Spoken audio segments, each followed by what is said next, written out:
Hey there, Midnight Wanderers. Tonight we're stepping into a world where your neighbour might be a demon in disguise, where fairies aren't cute little Disney characters but child-stealing monsters, and where death itself couldn't keep the dead in their graves. Medieval Folklore, the original horror show that made people sleep with one eye open for centuries. Forget everything you think you know about fairy tales and bedtime stories. We're talking about the twisted beliefs that kept entire villages paralysed with fear, the dark legends that justified burning people alive, and the supernatural nightmares that were considered stone-cold facts by educated scholars. These weren't just campfire stories, they were survival manuals for a world where plague could wipe out your entire town in a week, and something as simple as a bad harvest meant watching your family starve. So hit that like button if you're ready to explore humanity's darkest imagination, and drop a comment. Where in the world are you watching from right now? I want to know who's brave enough to dive into this rabbit hole with me. Turn down those lights, get comfortable, and let's descend into the disturbing world of medieval folklore. Trust me, you'll never look at old fairy tales the same way again.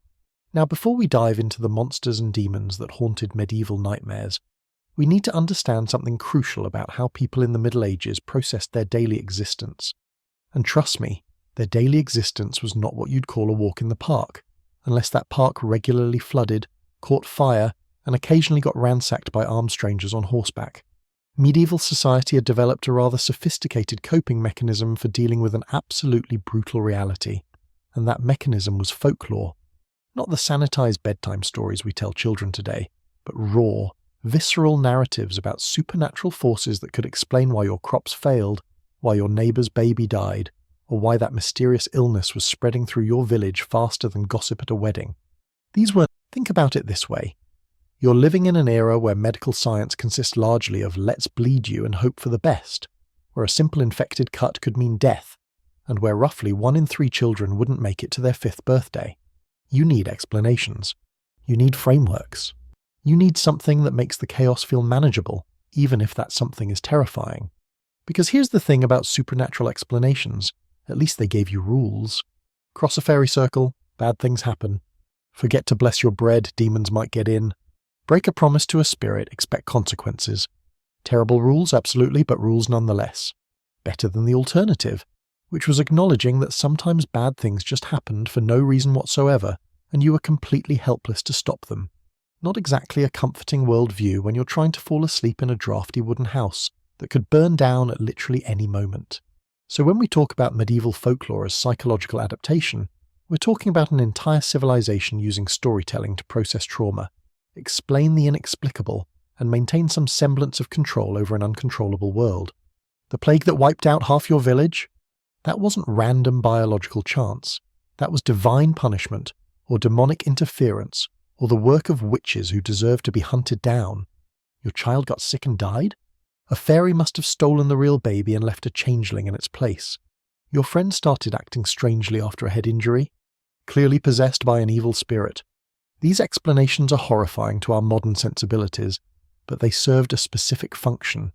They transformed random, meaningless suffering into something with cause and effect.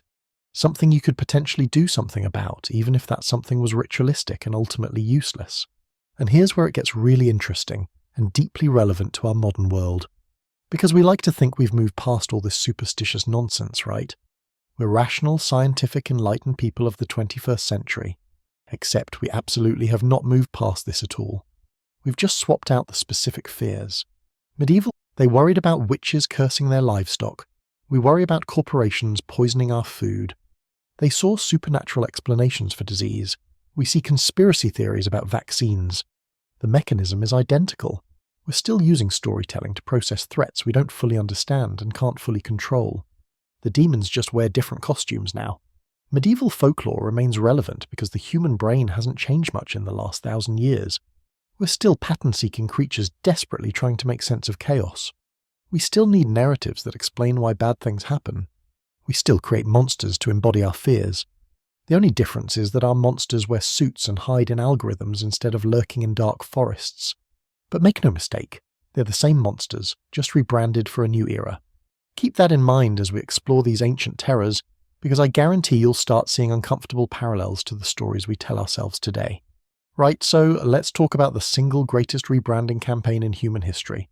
the transformation of pagan deities into Christian demons. This wasn't some overnight conversion experience where everyone suddenly saw the light and abandoned their old beliefs. No, this was a slow, messy, centuries-long process that basically involved the church saying, everything you've been worshipping for the past several thousand years? Yeah, those are actually servants of Satan. Surprise. Now imagine you're a peasant in, say, 8th century England. Your family has been leaving offerings for the local nature spirits for as long as anyone can remember. Your grandmother swore by certain rituals to protect the harvest. Your father knew which trees were sacred and which springs had healing powers. This wasn't superstition to you. This was practical knowledge, passed down through generations about how the world actually worked. And then some monks show up and inform you that actually, all of those helpful spirits you've been respectfully honouring? Demons. Every single one of them. The spirit that protected your sheep? Demon. The fairy? Also a demon. That ancestor you've been commemorating with annual offerings? You guessed it, demon. Must have been a real morale boost. But here's the brilliant diabolical genius of how Christianity handled this conversion process. They didn't just erase the old beliefs. That would have been too difficult, too disruptive, and frankly it wouldn't have worked. People don't just abandon deeply held beliefs because someone new shows up with a different story, no matter how compelling that story might be. So instead, the church performed a kind of supernatural judo move. They incorporated the old beliefs into the new framework, but with a crucial twist. All those entities you feared and respected, they still exist. They're still powerful. They're still dangerous. But now they're evil, and only the church can protect you from them. This was psychological warfare of the highest order. You couldn't just dismiss Christianity because it actually validated your existing worldview. You already knew there were powerful supernatural forces out there. You'd been dealing with them your entire life. Christianity didn't deny this. It simply reorganized the cosmic org chart and made demons out of everyone who wasn't on God's team. It's like if someone told you that your entire neighborhood was actually a front for organized crime, and the only safe house was the church on the corner. You wouldn't stop believing your neighbors existed. You'd just start seeing them very differently. The practical result of this transformation was that pagan deities and spirits got demoted from their former positions as nature forces worthy of respect and negotiation, and became malevolent entities whose only purpose was to corrupt and destroy human souls. The god of the forest became a demon lurking in the woods, trying to lead travelers astray. The goddess of the spring became a malicious water spirit seeking to drown the unwary. Fertility deities became succubi and incubi, seeking to corrupt the faithful through sexual temptation. Every single helpful or neutral entity in the old belief system got reassigned to Team Satan. Talk about a hostile takeover. And this transformation happened differently in different regions because, and this is crucial, pagan beliefs weren't uniform across Europe. Each region had its own specific deities, spirits, and supernatural entities that reflected local geography, local history, and local trauma. So when Christianity came sweeping through, it encountered vastly different spiritual landscapes, and the resulting demonologies reflected those differences. The demons of Britain didn't look like the demons of Scandinavia, which didn't look like the demons of Eastern Europe, because they were all built on different foundations of pre-existing belief. Let's start with Britain and those infamous Celtic fairies, because here's something modern fantasy literature really doesn't want you to know. Traditional fairies were absolutely terrifying. Not mischievous, not whimsical, not even particularly magical in the fun Disney sense. They were dangerous, unpredictable, and deeply hostile to humans. The fairy folk, or the good neighbours as they were carefully called, and yes, that was a euphemism designed to avoid offending them, because calling them by their real nature was considered suicidally stupid, represented the old Celtic deities and nature spirits who got thoroughly demonized during Christian conversion. These weren't tiny people with wings who granted wishes and sprinkled fairy dust. These were powerful, often human-sized beings who lived in a parallel world that occasionally intersected with ours, and when that intersection happened, humans generally came off worse. They would lure travellers into their realm, where time moved differently, so you might think you'd spent a pleasant evening dancing and feasting, only to emerge and discover that 50 years had passed and everyone you knew was dead. Absolutely delightful party hosts, these fairies. The fairy hills and fairy rings, natural mounds and circles of mushrooms, marked the boundaries between worlds, and entering one without proper protection was considered catastrophically stupid. Stories from Britain and Ireland are absolutely packed with warnings about fairy interactions. Don't eat their food, don't accept their gifts, don't tell them your real name, Don't make promises to them. Don't follow their music. Don't step into their circles, and for the love of all that's holy, don't insult them. The list of things you shouldn't do around fairies was longer than a medieval legal contract, and just as binding. But here's what makes this particularly interesting from a Christian perspective. The church couldn't quite figure out what to do with fairies theologically. Were they demons? Were they fallen angels who weren't bad enough for hell but not good enough for heaven? Were they the spirits of the pagan dead? Were they a separate species of creature that somehow slipped through God's creation story? Different theologians had different opinions, and this ambiguity meant that fairy beliefs persisted much longer and much more openly than outright pagan worship. You could admit to believing in fairies without necessarily being accused of heresy, though you definitely wanted to emphasize that you feared them rather than worshipped them. It was a useful distinction that kept a lot of people out of trouble with the church authorities.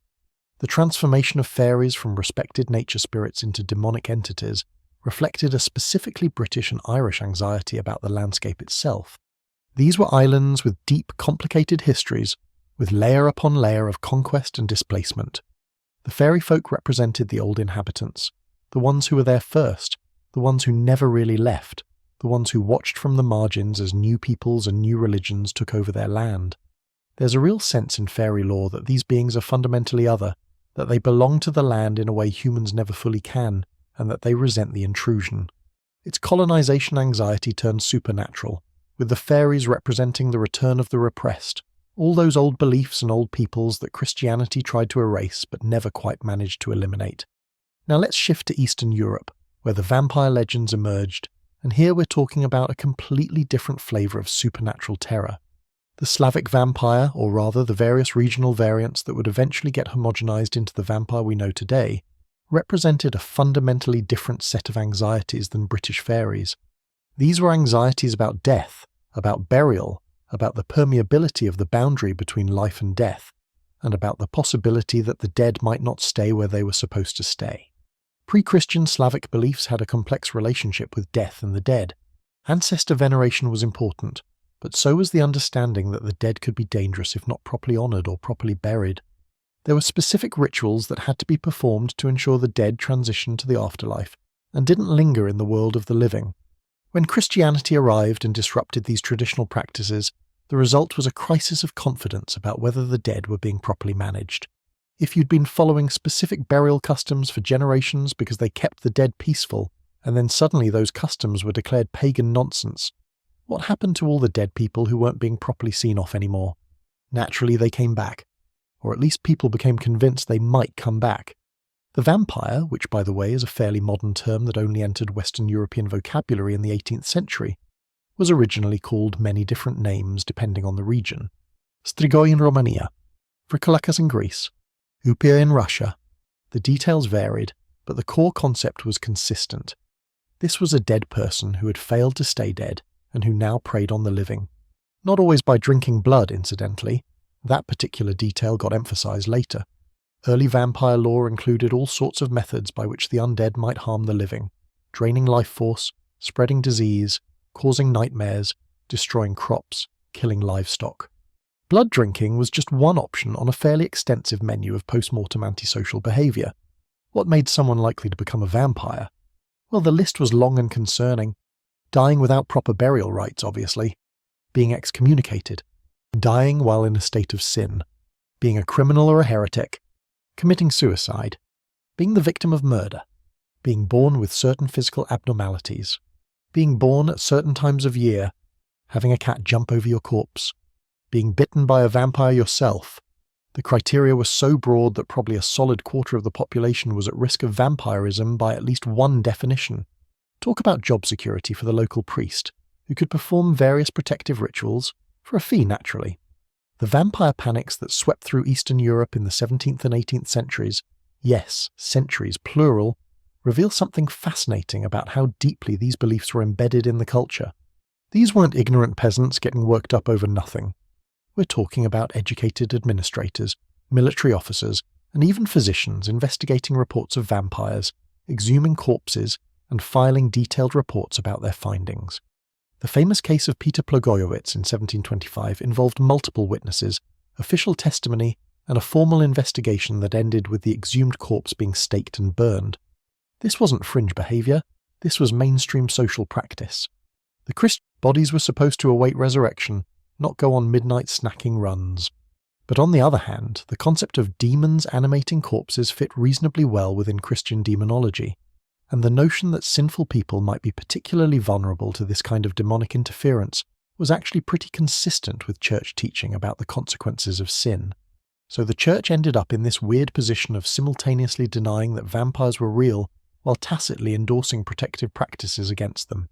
Schrödinger's undead, if you will. What the vampire represented at its core was anxiety about bodily corruption and the failure of proper Christian burial to guarantee peaceful rest.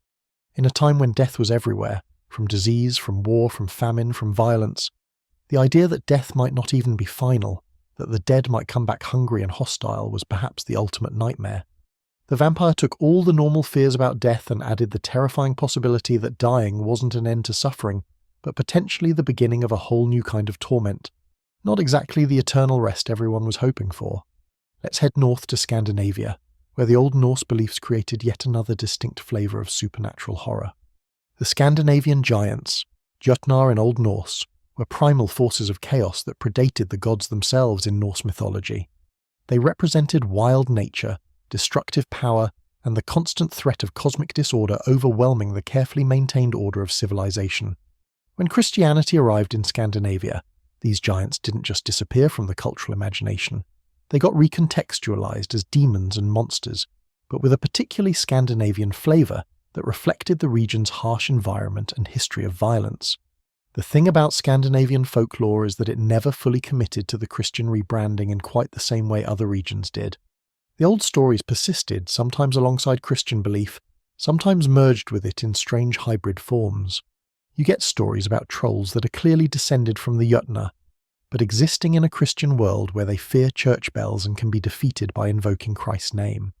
You get stories about Draugr, the Norse undead who were similar to but distinct from Slavic vampires, who possessed superhuman strength and could increase their size at will, making them essentially zombie giant hybrids. Delightful creatures to encounter on a dark winter night, I'm sure. The Scandinavian approach to the supernatural reflected a culture that was still in many ways defined by its Viking heritage, a heritage of exploration, conquest, and a certain fatalistic acceptance of violence and death. The monsters in Scandinavian folklore tend to be less about divine punishment or moral failing, and more about the simple fact that the world is dangerous and full of hostile forces that want to kill you. It's a more pragmatic kind of horror. The forests are full of trolls not because you sinned, but because forests are dangerous places. The mountains are home to giants not because God is testing you, but because mountains are harsh environments where exposure will kill you just as effectively as any monster. This regional variation in how pagan beliefs transformed into Christian demonology is crucial for understanding medieval folklore as a whole. The monsters and demons that people believed in weren't arbitrary. They were shaped by specific local histories, specific local environments, and specific local traumas. British fairies reflected anxieties about displacement and the persistence of old powers. Eastern European vampires reflected anxieties about death and proper burial. Scandinavian trolls and giants reflected anxieties about wilderness and survival in a harsh climate. Each region's nightmares were custom-tailored to match their particular fears. And the church, clever institution that it was, understood that you couldn't just impose a uniform demonology across all of Europe and expect it to stick. So instead, they worked with what was already there, reframing rather than replacing, absorbing rather than eliminating. It was adaptation, not eradication. The old gods became demons, but they kept their local characteristics, their regional quirks, their specific powers and weaknesses.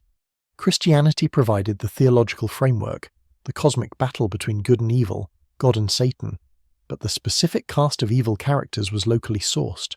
This process of transformation also reveals something important about how religion and culture actually work in practice, as opposed to how they work in theory. In theory, Christianity was supposed to replace paganism completely, creating a clean break between the old, false beliefs and the new, true faith. In practice, what actually happened was a messy, complicated, centuries-long negotiation, where elements of the old beliefs got preserved, reinterpreted, and smuggled into the new framework. The result was a Christianity that looked quite different in different places, with different local saints taking on roles suspiciously similar to old local deities, different local festivals matching up conveniently with old pagan celebrations, and different local demons bearing a remarkable resemblance to old local spirits. Consider the case of holy wells and sacred springs, which were venerated across pagan Europe as dwelling places of deities or powerful spirits. When Christianity arrived, these sites didn't get abandoned, they got repurposed. The spring wasn't sacred to a pagan goddess anymore. It was sacred to St. Bridget, or St. Winifred, or St. Anne, or whichever saint could plausibly take over the job. The practices continued. People still made pilgrimages, still left offerings, still sought healing or blessing from the water. But now they were doing it in a Christian context. Except the old stories didn't quite disappear. They lingered in the background, creating a kind of double vision where the same location could be simultaneously a Christian holy site and a place where you might encounter something decidedly non-Christian if you weren't careful. This religious and cultural layering created a medieval worldview that was remarkably sophisticated in its ability to hold multiple, contradictory beliefs simultaneously. You could be a devout Christian who attended Mass regularly and still believe that leaving an offering for the fairies was sensible insurance. You could accept that Christ had conquered death while also taking extensive precautions against vampires. You could pray to the saints for protection while also knowing which herbs and rituals provided backup protection against supernatural threats. It wasn't hypocrisy, it was pragmatism. Why risk it? If there was even a chance that the old powers still had influence, you'd be stupid not to hedge your bets. The church authorities naturally were not thrilled about this situation. Synods and councils regularly condemned superstitious practices and attempts to honour or appease non-Christian entities. But these condemnations were issued again and again, century after century, which tells you something about how effective they were. You don't keep issuing the same prohibition unless people keep ignoring it. And people absolutely kept ignoring it, because from their perspective they weren't being heretical, they were being thorough. God helps those who help themselves, after all, and if helping yourself included a few traditional practices that technically contradicted church doctrine, but had kept your family safe for generations, well, surely God would understand. This tension between official Christian theology and actual practice belief is one of the most fascinating aspects of medieval culture.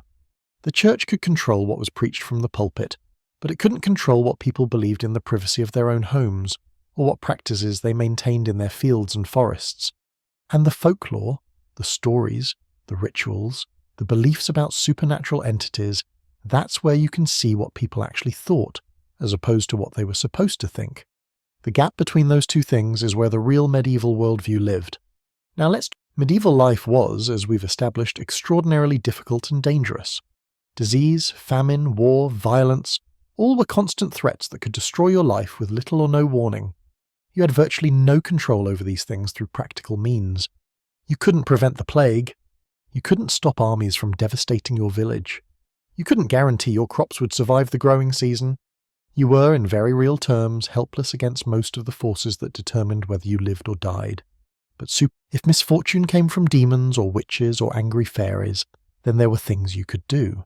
Protective rituals, offerings, prayers, avoiding certain behaviours or locations, consulting with wise women or cunning men who knew the appropriate countermeasures. None of this actually protected you from disease or famine or violence, of course, but it felt like you were doing something. It transformed you from a passive victim of random chance into an active participant in your own fate. That psychological shift, from helplessness to agency, even false agency, is enormously important for human mental health. Consider the practice of carrying protective charms or amulets, which was near universal despite regular church condemnation. A small bag of herbs, a stone with a hole in it, a fragment of paper with a prayer or magical formula written on it. These objects couldn't actually protect you from anything. But carrying them made people feel safer, and feeling safer actually did provide some benefit. It reduced anxiety. It gave people confidence to go about their daily tasks. It provided a sense of control in an uncontrollable world. The charm wasn't magic. The psychological benefit was the magic. The transformation of pagan deities into Christian demons served this same psychological function. It took all those frightening, powerful forces that people already believed in and placed them within a comprehensible cosmic framework. The demons weren't random. They were part of Satan's army, engaged in a cosmic war against God. You were a soldier in that war, whether you liked it or not, but at least you knew which side you were on and what the stakes were. And most importantly, you knew that ultimately God would win. The demons might be powerful, they might be dangerous, they might cause you immense suffering in this life, but they couldn't actually destroy your soul unless you let them. You had power, even if that power was just the power to resist. This is why the Church's condemnation of superstitious practices was always somewhat half-hearted. Yes, they wanted people to rely on God alone for protection. Yes, they wanted to eliminate pagan practices. But they also understood that people needed these psychological crutches to function in a world of overwhelming danger. Complete elimination of folk beliefs would have created a vacuum of meaning, and left people even more vulnerable to despair. So there was always this tacit tolerance of low-level supernatural belief, as long as it didn't cross the line into outright heresy or competing with church authority. The regional variations in how pagan beliefs transformed into Christian demonology also tell us something important about cultural trauma and collective memory. The specific monsters each region developed reflected their specific historical experiences. Eastern European vampire beliefs intensified during periods of plague and war, when mass deaths meant hasty burials or no burials at all, creating anxiety about improper treatment of the dead. British fairy beliefs were strongest in areas with complex histories of conquest and displacement, where the sense of being watched by older, displaced powers would have been most acute. Scandinavian troll stories proliferated in the most isolated, harsh environments where survival was most precarious. These beliefs didn't emerge from nowhere. They emerged from lived experience of specific threats and specific traumas. They were cultural memory encoded in supernatural terms. The vampire represented the trauma of mass death and social breakdown. The fairy represented the trauma of cultural displacement and colonization. The troll represented the trauma of environmental harshness and isolation. Each monster was a way of talking about something real and frightening without having to confront it directly. It's easier to tell stories about vampires than to process the horror of plague pits filled with hastily buried corpses. It's easier to warn children about fairies than to explain that their homeland was conquered by foreign invaders who erased their culture.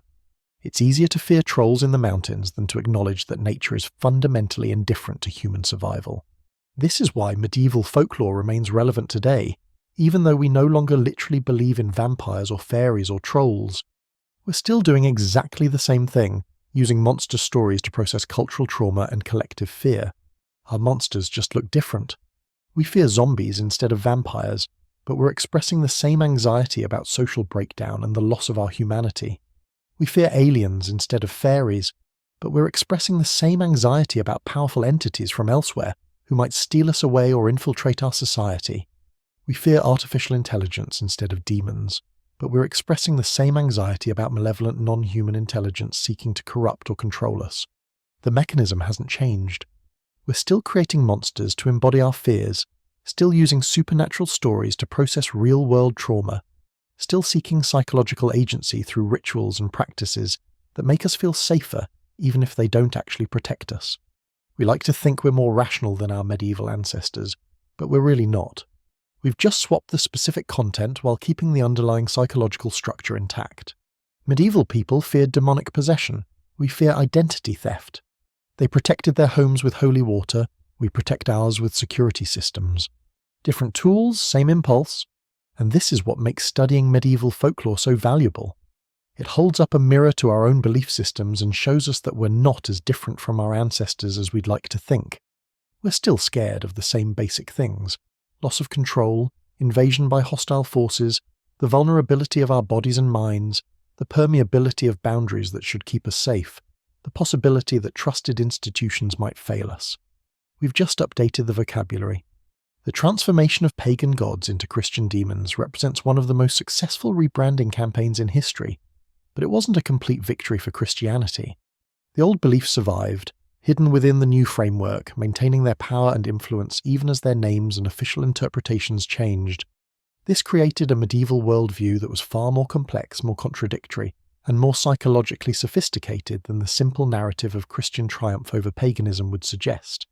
It created a world where a devout Christian could still fear fairies, where a priest could warn about demons that looked suspiciously like old pagan deities, where the official religion and the lived religion existed in complicated tension, and ultimately that tension, between what people were told to believe and what they actually believed, between official theology and practical folk religion, between Christian monotheism and persistent pagan polytheism, that's where medieval folklore lives. In the gaps and contradictions, in the stories that got told in spite of church prohibition, in the practices that continued for centuries after they should have died out, in the monsters that people needed to believe in, whether or not the church approved. These were the archetype of fear that defined medieval consciousness. Old gods transformed into new demons, but never quite completely. Pagan beliefs absorbed into Christian framework, but never quite completely. Regional variations reflecting local trauma, local memory, local needs. And the result was a supernatural landscape far richer, far more diverse, and far more psychologically complex than any single theology could capture.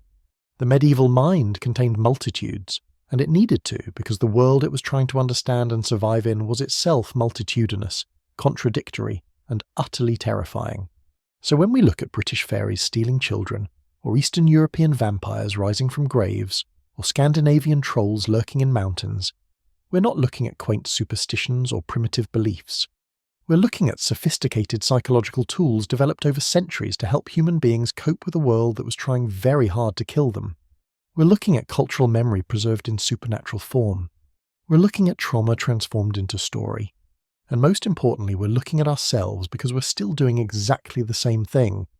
We've just gotten better at pretending we're not. Now here's where things get really interesting, because we need to talk about the people who actually wrote down all these terrifying stories and preserved them for posterity. And these weren't wild-eyed peasants scribbling away by candlelight. These were educated scholars, trained in logic and theology, members of the church hierarchy, people who had studied Aristotle and could debate fine points of Christian doctrine. In other words, the exact kind of people you'd expect to dismiss supernatural folklore as ignorant superstition. Except they didn't. Instead, they became the medieval world's most dedicated collectors of nightmare fuel, carefully documenting every monster sighting, every demonic encounter, every impossible occurrence they could find. It's like if your physics professor started maintaining a detailed database of ghost encounters. Deeply confusing, but also absolutely fascinating.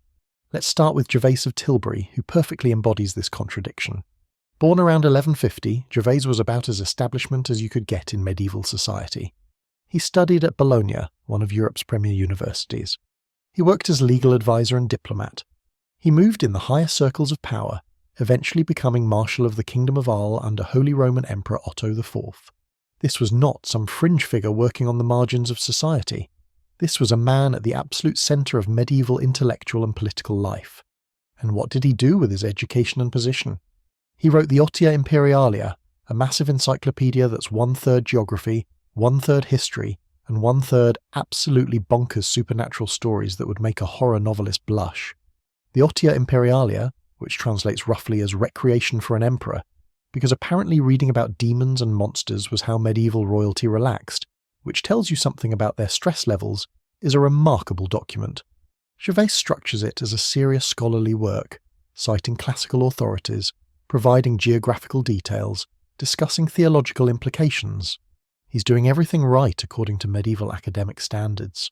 And then, without missing a beat, he'll launch into a story about a fairy woman who marries a mortal but can't be watched while bathing, or about a demon that lives in a mountain pass and terrorizes travellers, or about the mysterious green children who appeared in England speaking an unknown language.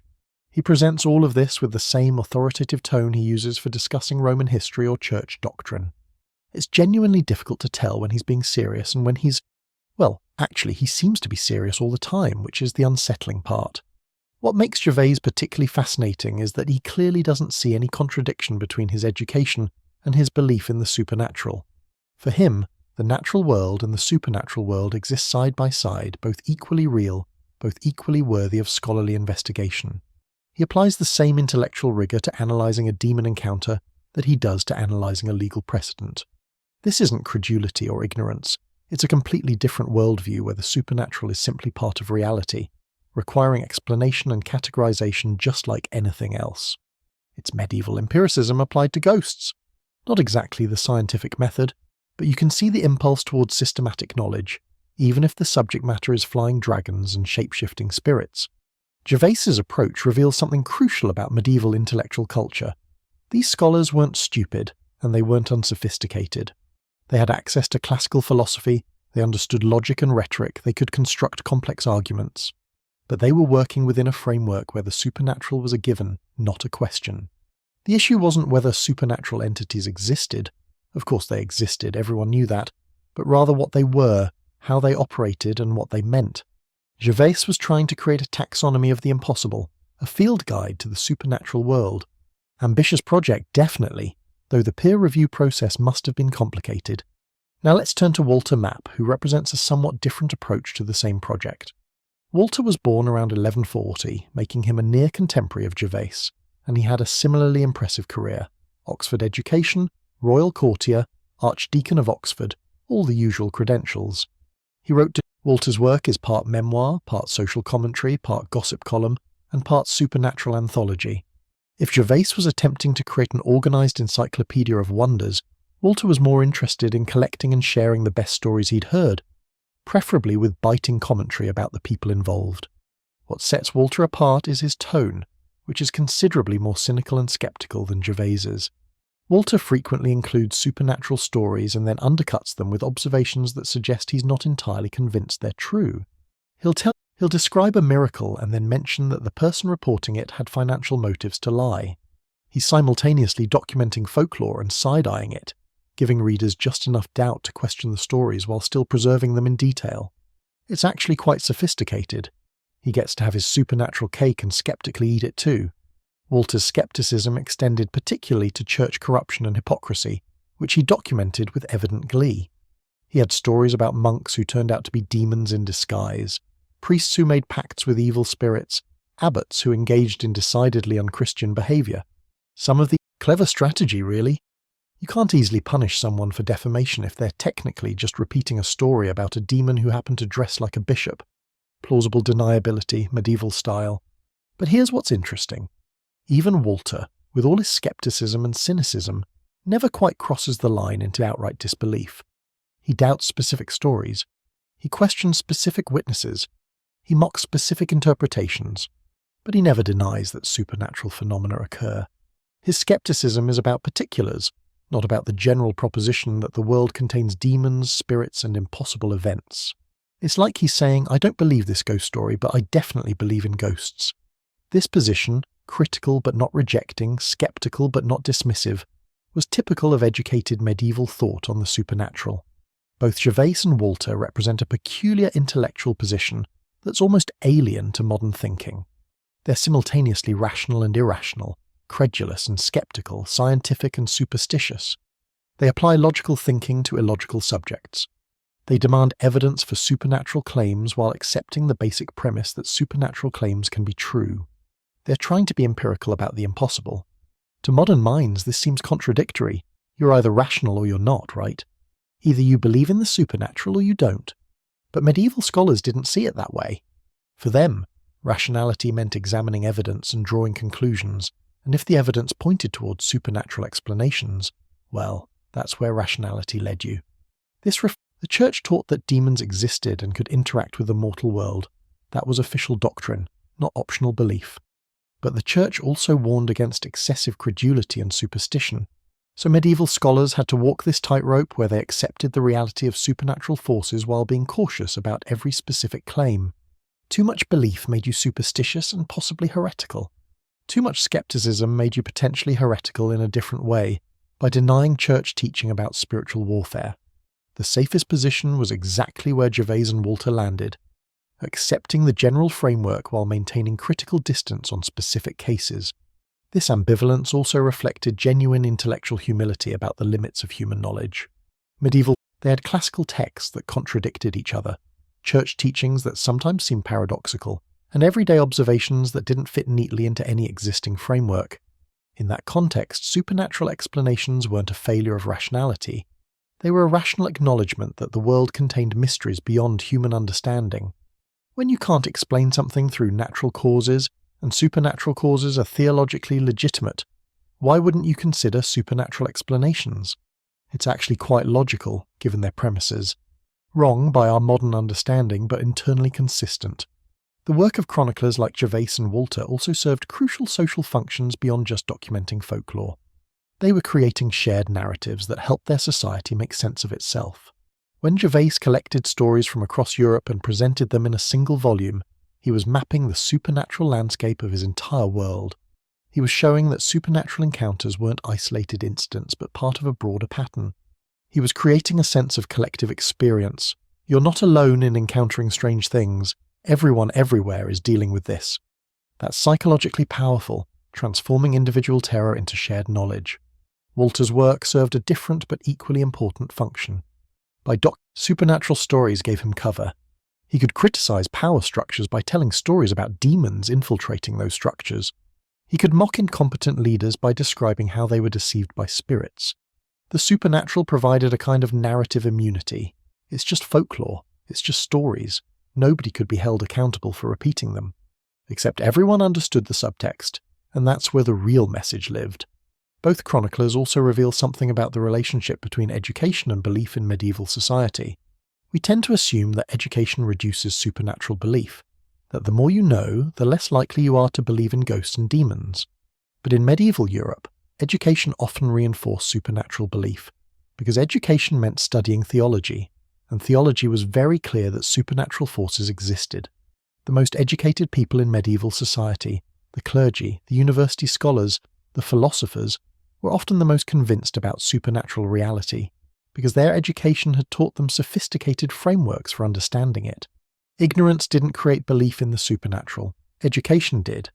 Just not the kind of education that leads to modern scientific skepticism. The chronicles these scholars produced became tremendously influential, circulating widely and shaping how later generations understood the supernatural. Stories from Gervaise's Otia Imperialia got copied into other texts, repeated by other writers, eventually passing into general cultural knowledge. Walter's stories similarly spread far beyond their original context. These chroniclers weren't just recording folklore, they were actively creating it, shaping it, standardizing it. They were turning local oral traditions into literary traditions, giving them permanence and authority they wouldn't have had otherwise. Without scholars writing this material down, most medieval folklore would have been lost. We'd have no idea what people actually believed. So in a very real sense, our understanding of medieval supernatural belief depends entirely on these educated men who took the project seriously enough to document it thoroughly. This brings us to a fascinating paradox. The supernatural folklore that terrified medieval peasants was preserved and transmitted primarily by educated elites who theoretically should have known better.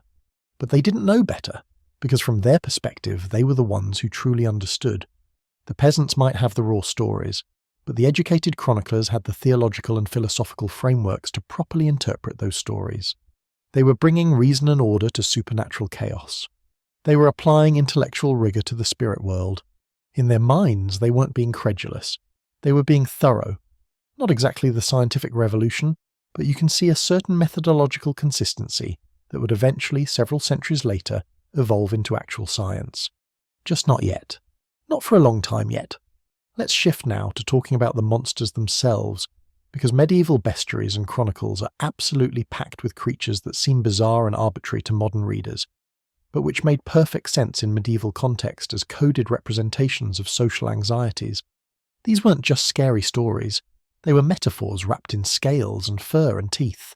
Every monster represented something specific that medieval society feared, and understanding what each creature symbolized gives us remarkable insight into what kept medieval people awake at night, beyond the obvious concerns about death and disease. Start with werewolves, because the werewolf legend is one of the most persistent and widespread supernatural beliefs in European history, appearing in virtually every regional folklore tradition, with only minor variations. The basic story is consistent. A person who transforms into a wolf, usually involuntarily, becoming a savage predator who attacks their former community. Sometimes the transformation is caused by a curse, sometimes by a wolfskin belt, sometimes by demonic possession, sometimes by a ritual performed at certain phases of the moon. The details vary, but the core concept remains stable: human becoming beast, civilization reverting to savagery. Now, the obvious interpretation is that werewolves represent the fear of predatory animals, which were a real danger in medieval Europe. Wolves were common, and did occasionally attack humans, particularly children. So the werewolf legend could be seen as a way of processing and explaining wolf attacks. But that's too simple, because if medieval people just wanted to express fear of wolves, they'd tell stories about wolves. They wouldn't need the transformation element. It's not the wolf part that's scary, it's the human who becomes wolf part. The horror isn't the predator, it's the loss of humanity. Werewolf stories are fundamentally about the fear that civilization is a thin veneer that can be stripped away, revealing the savage beast underneath. They're about the terror that the distinctions between human and animal, between civilized and wild, aren't as solid as we'd like to believe. Medieval society invested enormous effort in maintaining these distinctions. Humans were rational souls made in God's image. Animals were irrational beasts driven by instinct. Humans, the entire social order depended on this fundamental difference between human and animal being absolute and unbridgeable. Werewolf, absolutely terrifying concept if you're trying to maintain a hierarchical society based on the inherent superiority of human rationality. The werewolf also represented fears about social breakdown and the loss of community bonds. The werewolf wasn't a stranger, it was your neighbour, your family member, someone you trusted. The transformation made them not just dangerous but specifically a threat to their own community. This mapped onto very real medieval anxieties about internal threats, about trusted people turning dangerous, about the possibility that the person next to you might secretly be a monster. In a society where survival depended on tight community bonds and mutual obligation, the idea that anyone could suddenly become a violent threat to everyone else was a nightmare scenario. Feudalism only works if everyone stays in their assigned role. Werewolves represented the catastrophic failure of that system. There was also a strong association between werewolves and outlaws, people who had been expelled from society for crimes. In medieval law, outlaws were literally declared to be outside the law's protection, and contemporary documents sometimes refer to them as having wolf's head, meaning they could be killed like wolves without legal consequence. The linguistic and conceptual connection between outlaws and wolves was explicit, so werewolf stories also functioned as warnings about the consequences of breaking social bonds. Leave civilization, become a beast. Break the law, lose your humanity. The metaphor was fairly transparent, though wrapped in enough supernatural horror to be entertaining rather than just preachy. Now let's talk about wild men, who appear constantly in medieval art, literature and folklore as hairy, naked figures living in forests and mountains, existing at the absolute boundary between human and animal. Wild men had human form but animal behaviour. They couldn't speak, they lived on raw food, they had no culture or religion or law. They were essentially humans who had never been civilized, or who had lost civilization and regressed to a bestial state. Some traditions claim they were the descendants of Cain, cursed to live as savage outcasts. Other traditions suggested they were regular humans who had gotten lost in the wilderness and gradually lost their humanity. Either way, they represented civilization's opposite, the ultimate other against which civilized society defined itself. In medieval cosmology, the world was organized in concentric circles moving from sacred space at the center, churches, cities, cultivated fields, outward to increasingly profane and dangerous space, uncultivated land, forests, wilderness, and finally the absolute chaos beyond the known world. They were encountered, not exactly a friendly welcome sign, more like a turn back now before it's too late warning.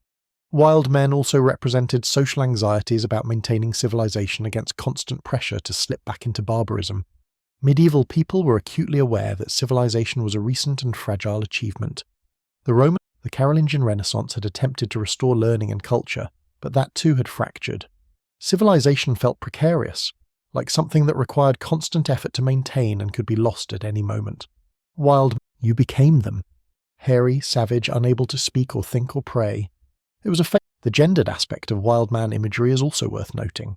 Wild men were almost always male, and they were often depicted as sexually aggressive, threatening to abduct civilized women and drag them into the wilderness. This played into medieval anxieties about male sexuality as a dangerous, barely controlled force that threatened to break through the constraints of civilization. The civilized man, the knight, the courtier, the merchant, was supposed to channel his aggressive and sexual energies into socially productive forms. Marriage, warfare, commerce. The wild man represented what happened when those energies escaped social control. Pure aggression, pure sexuality, pure violence with no civilizing restraint. Medieval society was deeply anxious about masculine aggression. They needed it for warfare and protection, but it was also constantly threatening to destabilize the social order. Wild men embodied that tension. Dragons present a different but equally rich set of social metaphors. Unlike werewolves and wild men, which represented threats from within society or from its margins, dragons represented external threats, powerful, destructive forces that civilization couldn't control or contain.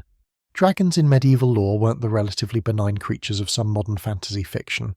They were engines of destruction. They burned villages, devoured livestock and people, hoarded treasure that should circulate in the economy, and generally made large areas uninhabitable. They were natural disasters with wings and teeth. The dragon represented uncontrolled nature, nature that refused to be tamed or domesticated or made to serve human purposes.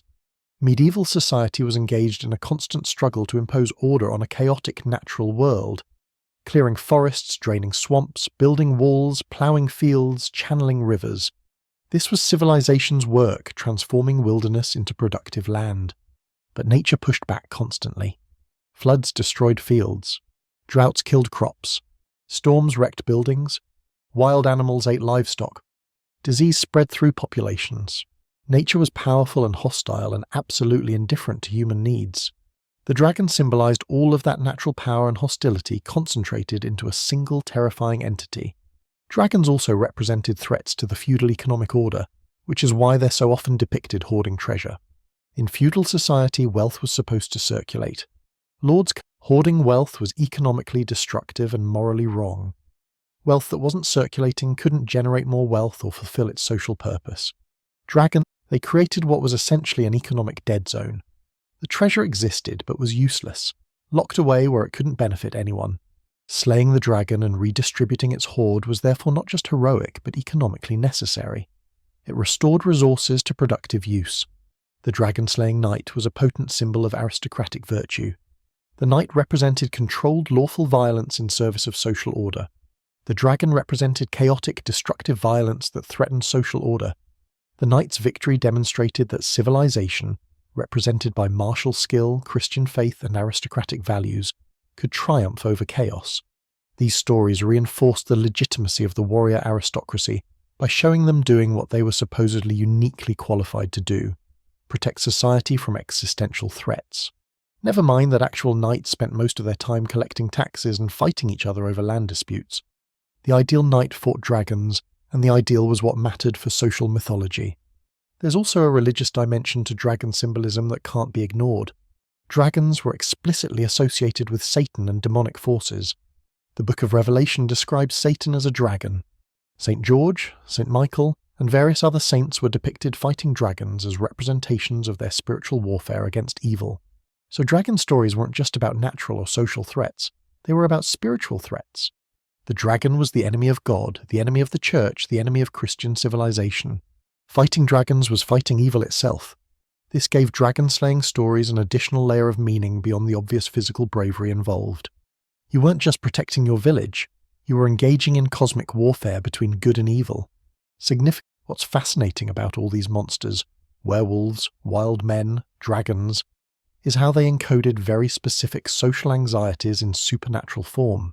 Medieval stories about monsters were memorable, shareable, emotionally impactful. They could be told and retold, adapted to local circumstances, used to teach moral lessons. Abstract social theory couldn't compete with a good dragon story. These monsters also provided clear moral frameworks. Werewolves demonstrated the importance of maintaining your humanity and staying within social bounds. Wild men showed what happened if you abandoned civilization. Dragons illustrated the need for heroic defenders of social order. Each monster came with an implicit moral lesson embedded in its narrative. This made folklore an effective tool for social control and cultural transmission.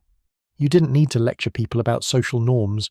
You could tell them a scary story about what happened to people who violated those norms, and the lesson stuck much more effectively.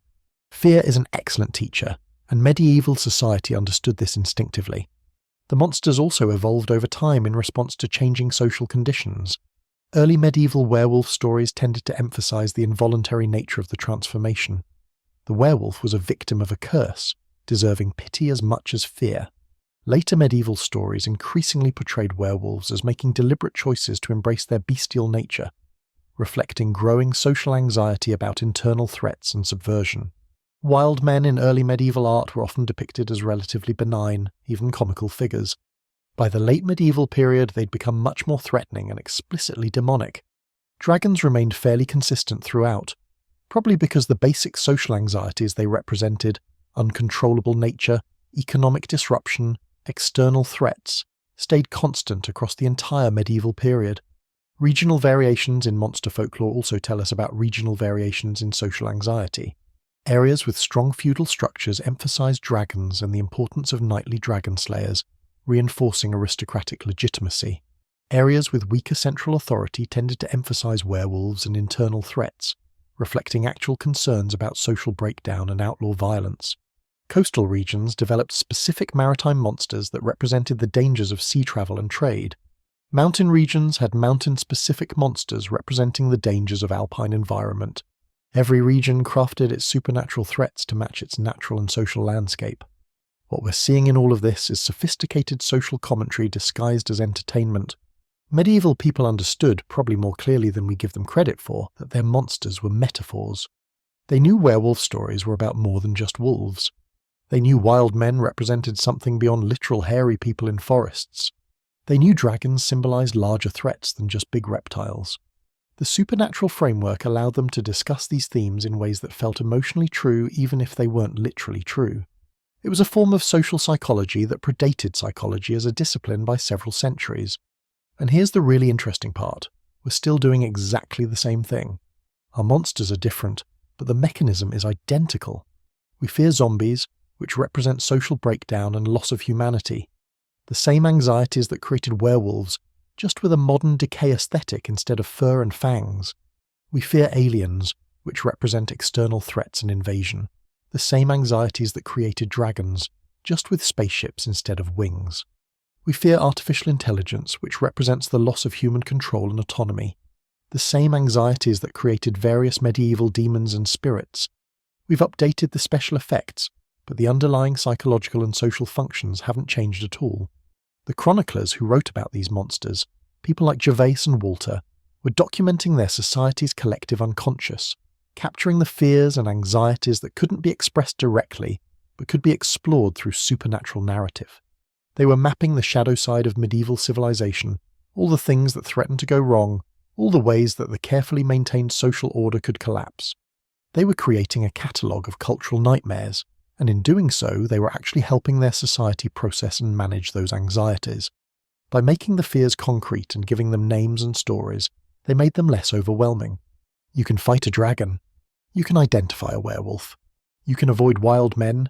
The monsters were frightening, but they were at least comprehensible, and comprehensibility is the first step toward coping. This is why medieval folklore remains so powerful and resonant centuries after the specific social conditions that created it have disappeared. The monsters are timelessly effective because the anxieties they represent are timeless. Every society fears loss of humanity, fears social breakdown, fears uncontrollable external forces. The specific form those fears take changes. Werewolves become zombies, dragons become Godzilla, wild men become cryptids, but the essential structure remains constant. Medieval chroniclers were documenting something fundamental about human psychology and social organization, even if they thought they were just recording interesting stories about monsters. They were doing both simultaneously, and the double function is what makes their work so valuable to us today, as we try to understand both their world and our own. We need to have a serious conversation about fairies, because everything you think you know about them is wrong. Completely, utterly, catastrophically wrong. Disney has committed what might be the greatest act of historical revisionism in entertainment history by convincing multiple generations that fairies are tiny, cute, helpful creatures who grant wishes and wear sparkly dresses. Medieval fairies were none of those things. They were terrifying, unpredictable, often human-sized beings who could ruin your entire life on a whim, and who were about as likely to help you as a tornado is likely to organize your filing system. The transformation of fairies from genuine objects of terror into children's entertainment is one of the most dramatic shifts in folklore history, and understanding what fairies actually represented in medieval culture reveals some deeply uncomfortable truths about medieval society's relationship with women, outsiders, and anything that didn't fit neatly into established categories.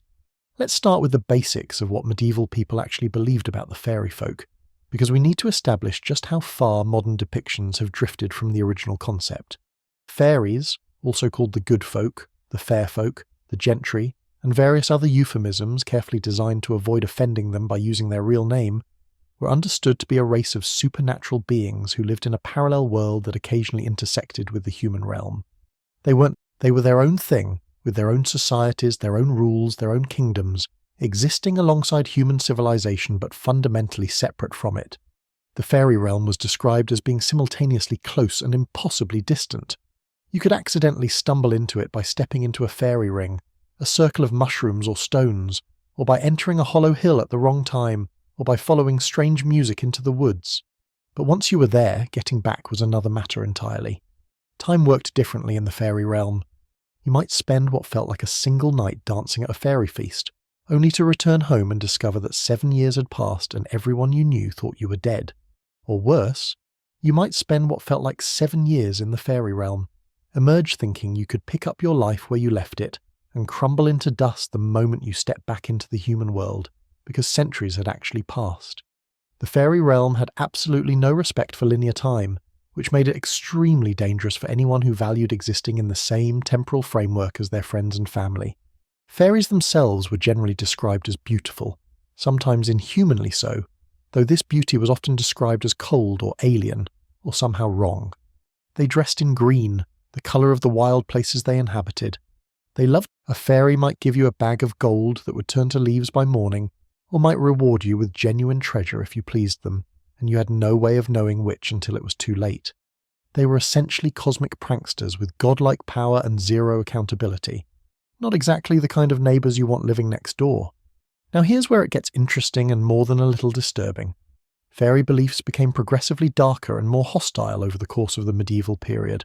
Early medieval fairy stories, while certainly not depicting fairies as friendly, at least presented them as morally neutral, dangerous the way a wild animal is dangerous, but not actively malicious. They had their own concerns, and humans who interfered with those concerns suffered the consequences, but they weren't specifically interested in harming humans for its own sake. By the late medieval period, that had changed dramatically. Fairies became increasingly portrayed as actively hostile to humans, deliberately malicious, working to undermine Christian civilization, and explicitly associated with demonic forces. The shift from neutral dangerous to hostile evil tracks very closely with broader social changes in late medieval society, particularly increasing anxiety about outsiders, growing misogyny, and the beginnings of the witch-hunting hysteria that would explode in the early modern period. This transformation happened because fairy beliefs became a convenient repository for all kinds of social anxieties that medieval society couldn't address directly. Fairies represented everything that existed outside or in opposition to the established order. They were marginal, they were liminal, they refused to be controlled or categorized or Christianized. They lived in the spaces between things, between the civilized world and the wilderness, between the visible and invisible, between reality and dream, between past and present. In a society that was desperately trying to impose clear categories and firm boundaries on everything, entities that refused to be categorized were deeply threatening. The more rigid medieval society became, the more threatening fairies appeared to be. The gendered aspect of fairy danger is particularly revealing and particularly disturbing. Female fairies were consistently portrayed as more dangerous than male fairies, and the specific dangers they presented mapped directly onto medieval society's deepest anxieties about women. This isn't coincidental. Fairy folklore became a vehicle for expressing and reinforcing misogynistic beliefs about female nature. By projecting male anxieties about women onto supernatural beings, medieval culture could simultaneously acknowledge these anxieties and displace them onto entities that could be openly feared and condemned in ways that would have been socially problematic if directed explicitly at actual women. Though of course, as we'll see, the displacement was never quite complete, and the attitudes expressed in fairy folklore absolutely affected how actual women were treated. Let's start with the seduction danger, because this is one of the most common themes in fairy encounters with male humans. The fairy woman who appears to a man, often a knight or nobleman, though occasionally a shepherd or farmer, and seduces him, only to ruin his life in various ways. Sometimes she's explicitly seeking to corrupt him and turn him away from Christian virtue. Sometimes she's just amusing herself and doesn't particularly care about the consequences for him. Sometimes she genuinely wants a mortal husband, but her nature makes the relationship impossible to maintain. The details vary, but the basic story is remarkably consistent. Beautiful fairy woman appears, man is unable to resist her, relationship ends badly for the man. The most famous version of this story is probably the Melusine legend, which exists in dozens of variations across medieval Europe. The basic structure: A nobleman encounters a beautiful woman in the woods. She agrees to marry him, but with one condition. He must never see her on a certain day of the week, or never enter her chamber while she bathes, or never question her about her origins or some similar prohibition. He agrees, they marry, she brings him wealth and prosperity, they have children, everything seems wonderful. But eventually, because this is medieval folklore and happy endings are for people who don't learn their lessons, the man violates the prohibition. He spies on her and discovers that she's not fully human. In the Melusine version specifically, she transforms into a serpent or dragon from the waist down once a week. Her cover blown, she leaves him, usually taking the prosperity she brought with her, sometimes taking the children, leaving the man with nothing but regret and the knowledge that he had something wonderful, and destroyed it through his own curiosity and distrust. Now on one level, this is a story about trust and the violation of oaths. The man makes a promise, breaks it, suffers consequences. Standard medieval morality tale. But look closer at what's actually being said here. The fairy woman is powerful, beautiful, brings wealth, but she's fundamentally other. She has a monstrous nature that must be hidden. She can pass as human, but only if the man doesn't look too closely. She provides benefits, but those benefits are conditional on the man's obedience to her rules. And when her true nature is revealed, she becomes dangerous and must be expelled from civilized society. This isn't really a story about fairies, it's a story about medieval male anxiety about women in general. The same basic anxieties appear in the story structure. Women appear to be one thing, but might secretly be something else. Women have power that men don't fully understand and can't fully control. Women bring benefits, but those benefits come with conditions that constrain male behavior. Women need to be constantly monitored because if left unwatched, they'll revert to their true monstrous nature. The fairy wife is essentially a metaphor for misogynistic beliefs about marriage. The idea that women are fundamentally dangerous and alien creatures who must be controlled through social institutions like marriage, but who retain their dangerous nature underneath the civilized veneer and will express that nature if given the opportunity. The sexual dimension of these stories is also significant. The fairy woman's seduction is portrayed as irresistible. The man has no choice but to submit to her sexual power. This simultaneously acknowledges and excuses male sexual behavior by externalizing responsibility. It's not that the man made a choice to pursue a relationship. He was overwhelmed by supernatural feminine power that he couldn't possibly resist. Convenient narrative for a society that wanted to control female sexuality while giving men a pass for their own sexual choices. The fairy woman becomes a repository for all the aspects of female sexuality that medieval Christian morality condemned. She's openly sexual, she initiates encounters, she exercises choice and agency, while the man is reduced to a passive victim of her seductive power.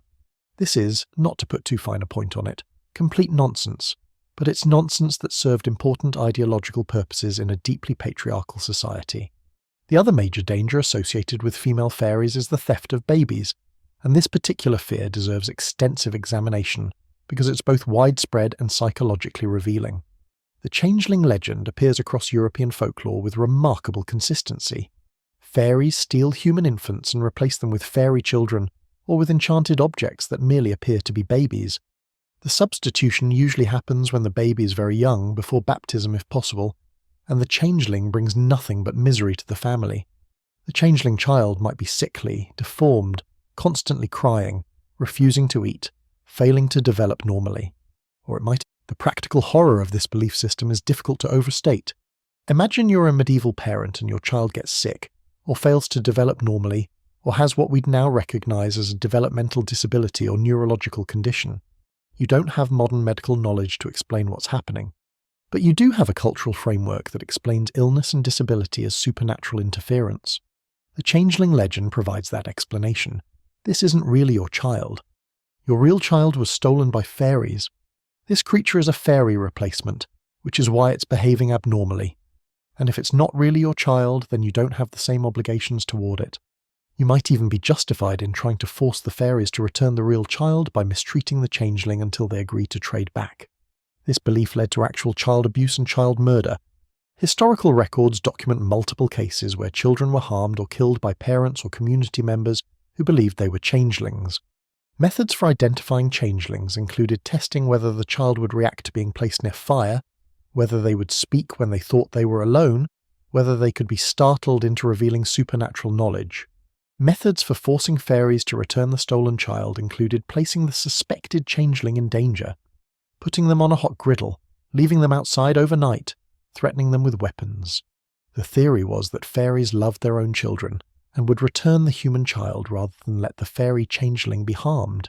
In practice, this meant that children who were already vulnerable, sick, disabled, or simply different, were subjected to treatment that could only worsen their condition or outright kill them. The changeling belief system essentially provided a culturally sanctioned method for families to reject children who didn't meet expectations or who placed unsustainable burdens on family resources. Medieval peasant families operated on razor-thin margins. A child who couldn't contribute labour, who required extra care, who consumed resources without providing returns, that was a genuine economic threat to the entire family's survival. But openly acknowledging that you couldn't afford to keep a disabled child, or admitting that you wanted to get rid of a child who was too difficult to care for, wasn't socially acceptable. The changeling belief provided cover. You weren't rejecting your child, you were trying to get your real child back from the fairies. You weren't harming a human being, you were exposing a fairy imposter.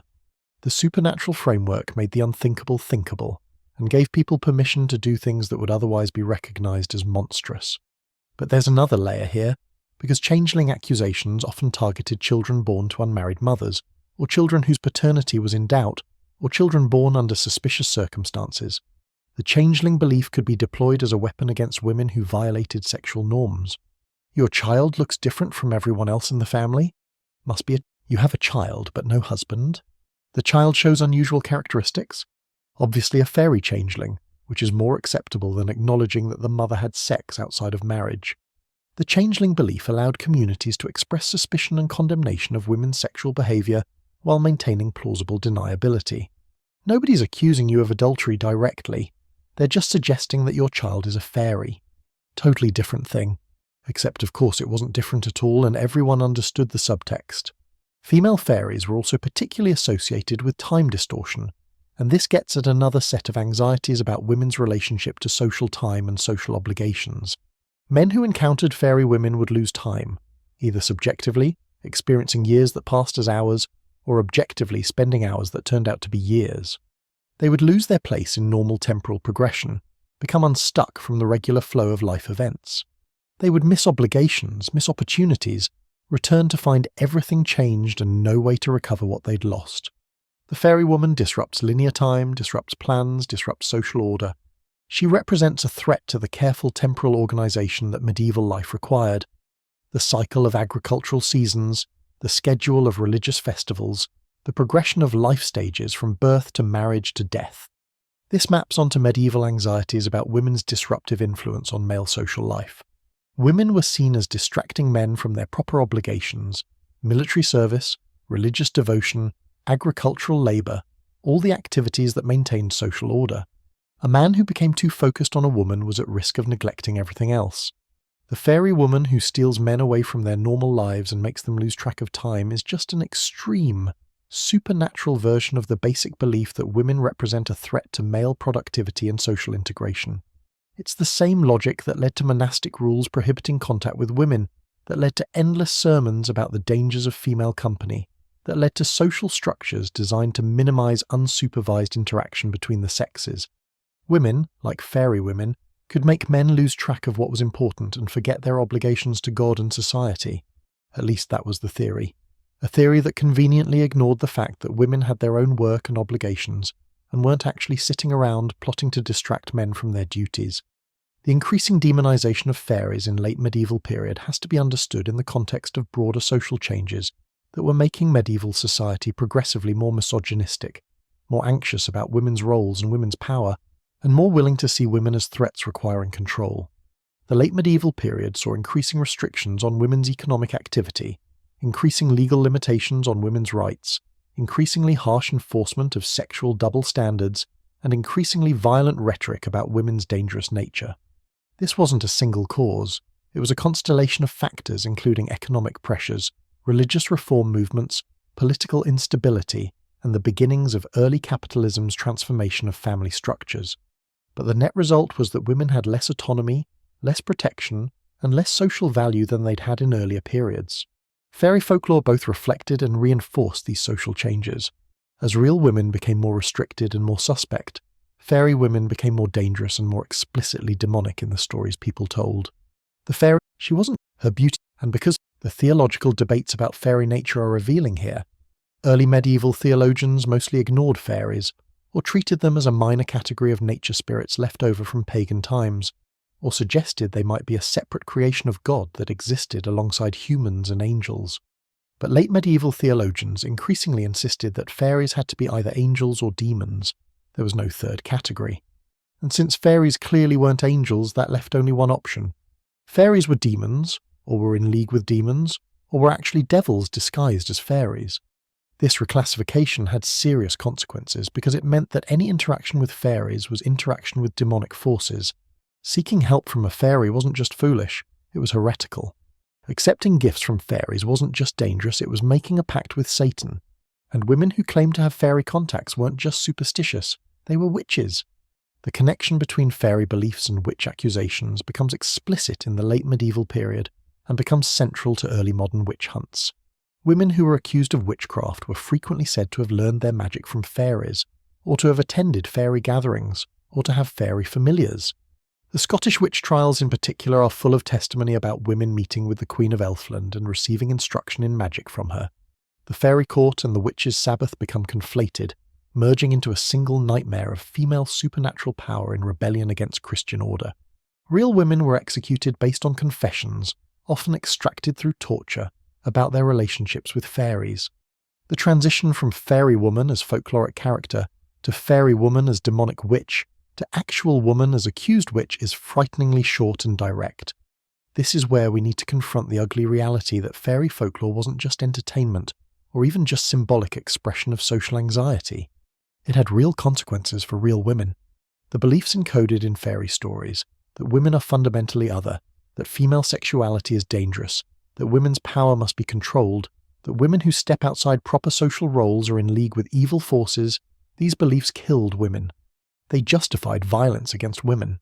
They provided the intellectual and cultural framework for some of the worst excesses of misogyny in European history. When we study fairy folklore, we're not just studying interesting old stories. We're studying the cultural infrastructure of oppression. And yet, there's something more complicated happening too, because some women used fairy beliefs to claim space and power that was otherwise unavailable to them. Fairy beliefs provided a framework where women could claim knowledge and abilities without directly challenging church authority. A woman who said she had learned healing from fairies wasn't claiming to have her own power. She was claiming to be a conduit for fairy knowledge. This was a fine distinction, and a dangerous one, but it was sometimes enough to provide cover for women's practical knowledge of herbalism and medicine that would otherwise be condemned as presumptuous or heretical. Women who worked as healers, midwives, and wise women could operate within a framework of fairy assistance that gave them social legitimacy while preserving patriarchal assumptions about women's inherent inability to possess knowledge or power independently. Some women also used fairy beliefs to explain experiences of mental illness or trauma in ways that made sense within their cultural framework and that relieved them of responsibility for behaviors they couldn't control. A woman suffering from what we might now recognize as postpartum depression or psychosis, who harmed or killed her infant, could claim that fairies had stolen the real child and she had been trying to retrieve it. This didn't make the tragedy less real, but it provided a narrative that transformed the woman from a murderer into a victim of fairy malice. Whether this was genuine belief or strategic self-presentation is probably unanswerable and possibly irrelevant. The point is that fairy beliefs provided women with limited options for explaining and managing situations that otherwise had no good explanations or resolutions. Female fairy lore also preserved some interesting counter-narratives that complicated the official misogynistic interpretations. Stories about fairy women who tested male heroes by appearing in disguised or degraded forms, the old woman at the well who turns out to be the fairy queen, the sick beggar who rewards the knight who shows her kindness.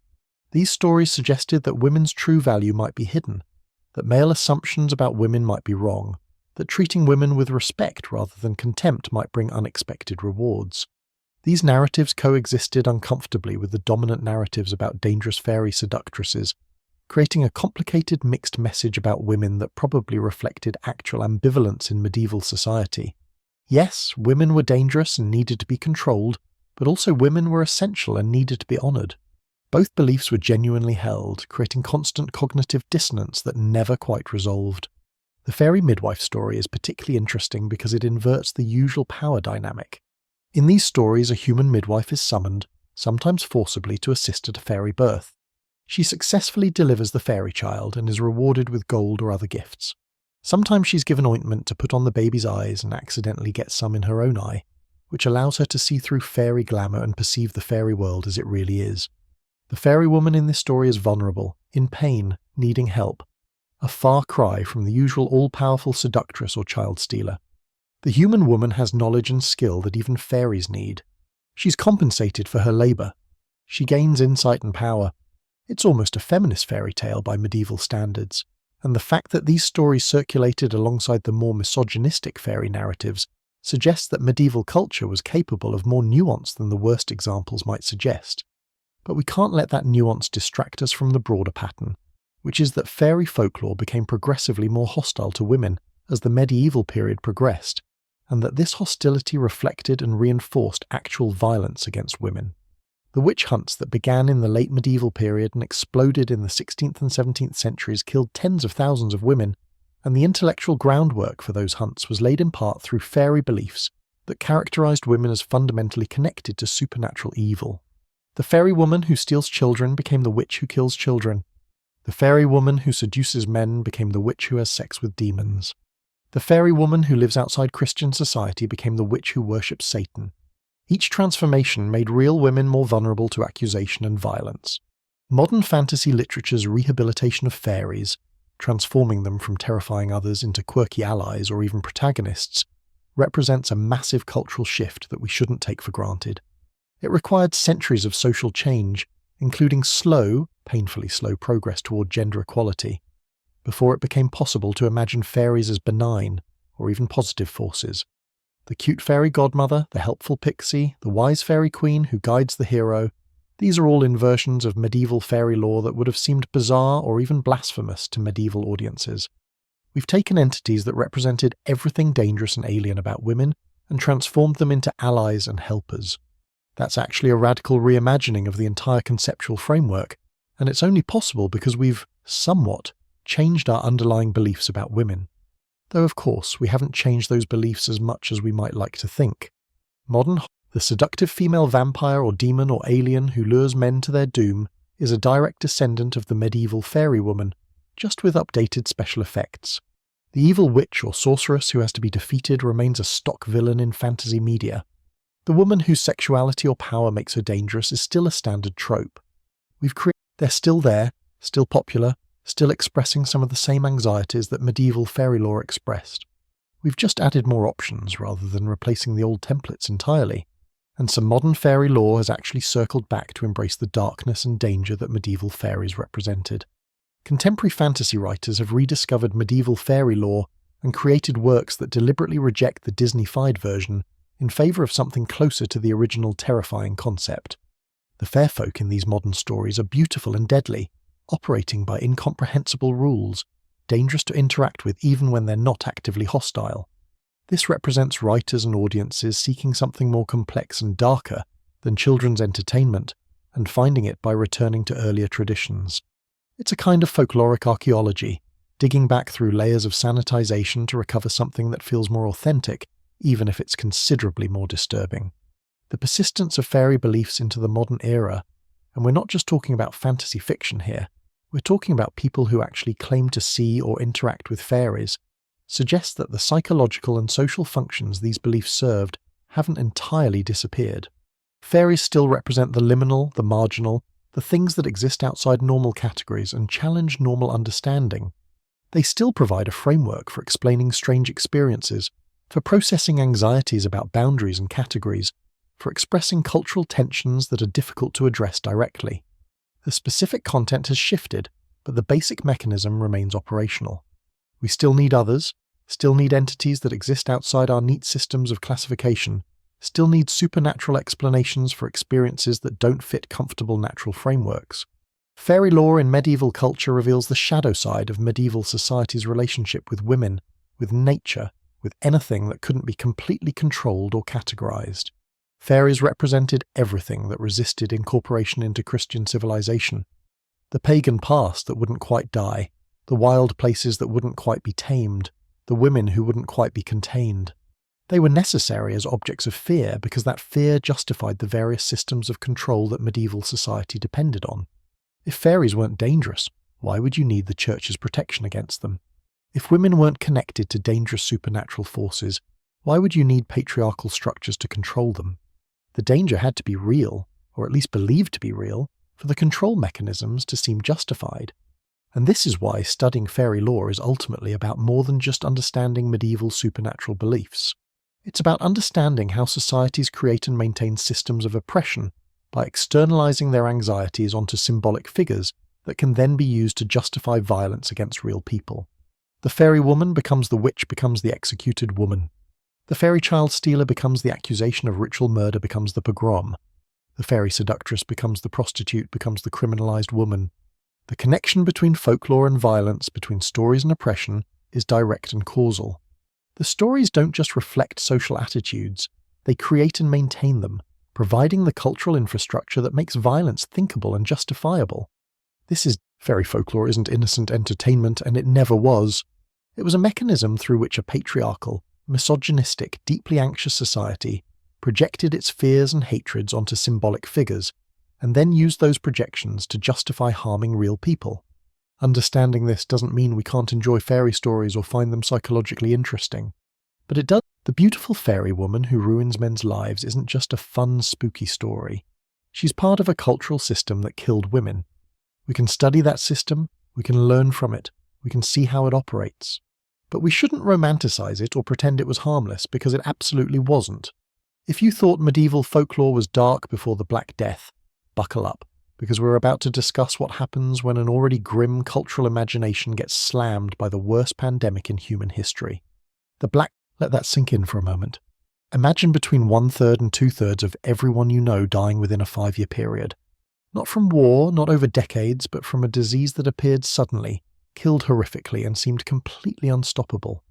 The psychological impact was catastrophic, and that catastrophe showed up immediately in the stories people told, the art they created, and the folklore they developed to process what was happening to them. If pre-plague medieval culture was concerned with death and danger, post-plague medieval culture became absolutely obsessed with mortality in ways that make modern Gothic fiction look cheerful by comparison. Before we dive into how the plague changed folklore, we need to understand what the Black Death was actually like as a lived experience, because the horror of it cannot be overstated. The plague came in 3 main forms: bubonic, which caused massive swellings called buboes in the lymph nodes, pneumonic, which attacked the lungs, and septicemic, which infected the blood. All 3 were frequently fatal, with mortality rates ranging from about 50% for bubonic to nearly 100% for pneumonic and septicemic. The symptoms were genuinely nightmarish: fever, chills, vomiting, diarrhea, terrible pain, and those famous buboes that could swell to the size of apples and eventually burst. Pneumonic plague caused victims to cough up blood and struggle for breath. Septicemic plague caused tissue death that turned extremities black, hence the name Black Death, though that term wasn't actually used during the medieval period itself, when it was usually just called the pestilence, or the Great Mortality. Charming euphemisms for an absolute nightmare. The speed at which people died was particularly terrifying. You could be fine in the morning and dead by evening. The Italian writer Giovanni Boccaccio, who lived through the plague in Florence, described people eating lunch with their families and dining with their ancestors in the afterlife by dinner time. Not exactly a leisurely progression toward death. This was rapid, violent, and gave no time for preparation, for proper goodbyes, for last rites, for any of the religious and social rituals that were supposed to accompany dying. Death was supposed to be a process with stages and procedures. The plague made death sudden and chaotic, which violated every expectation medieval people had about how dying was supposed to work. This breakdown of proper dying procedures had profound effects on medieval psychology and folklore, as we'll see. The social breakdown that accompanied the plague was equally devastating. When that many people are dying that quickly, normal society simply stops functioning.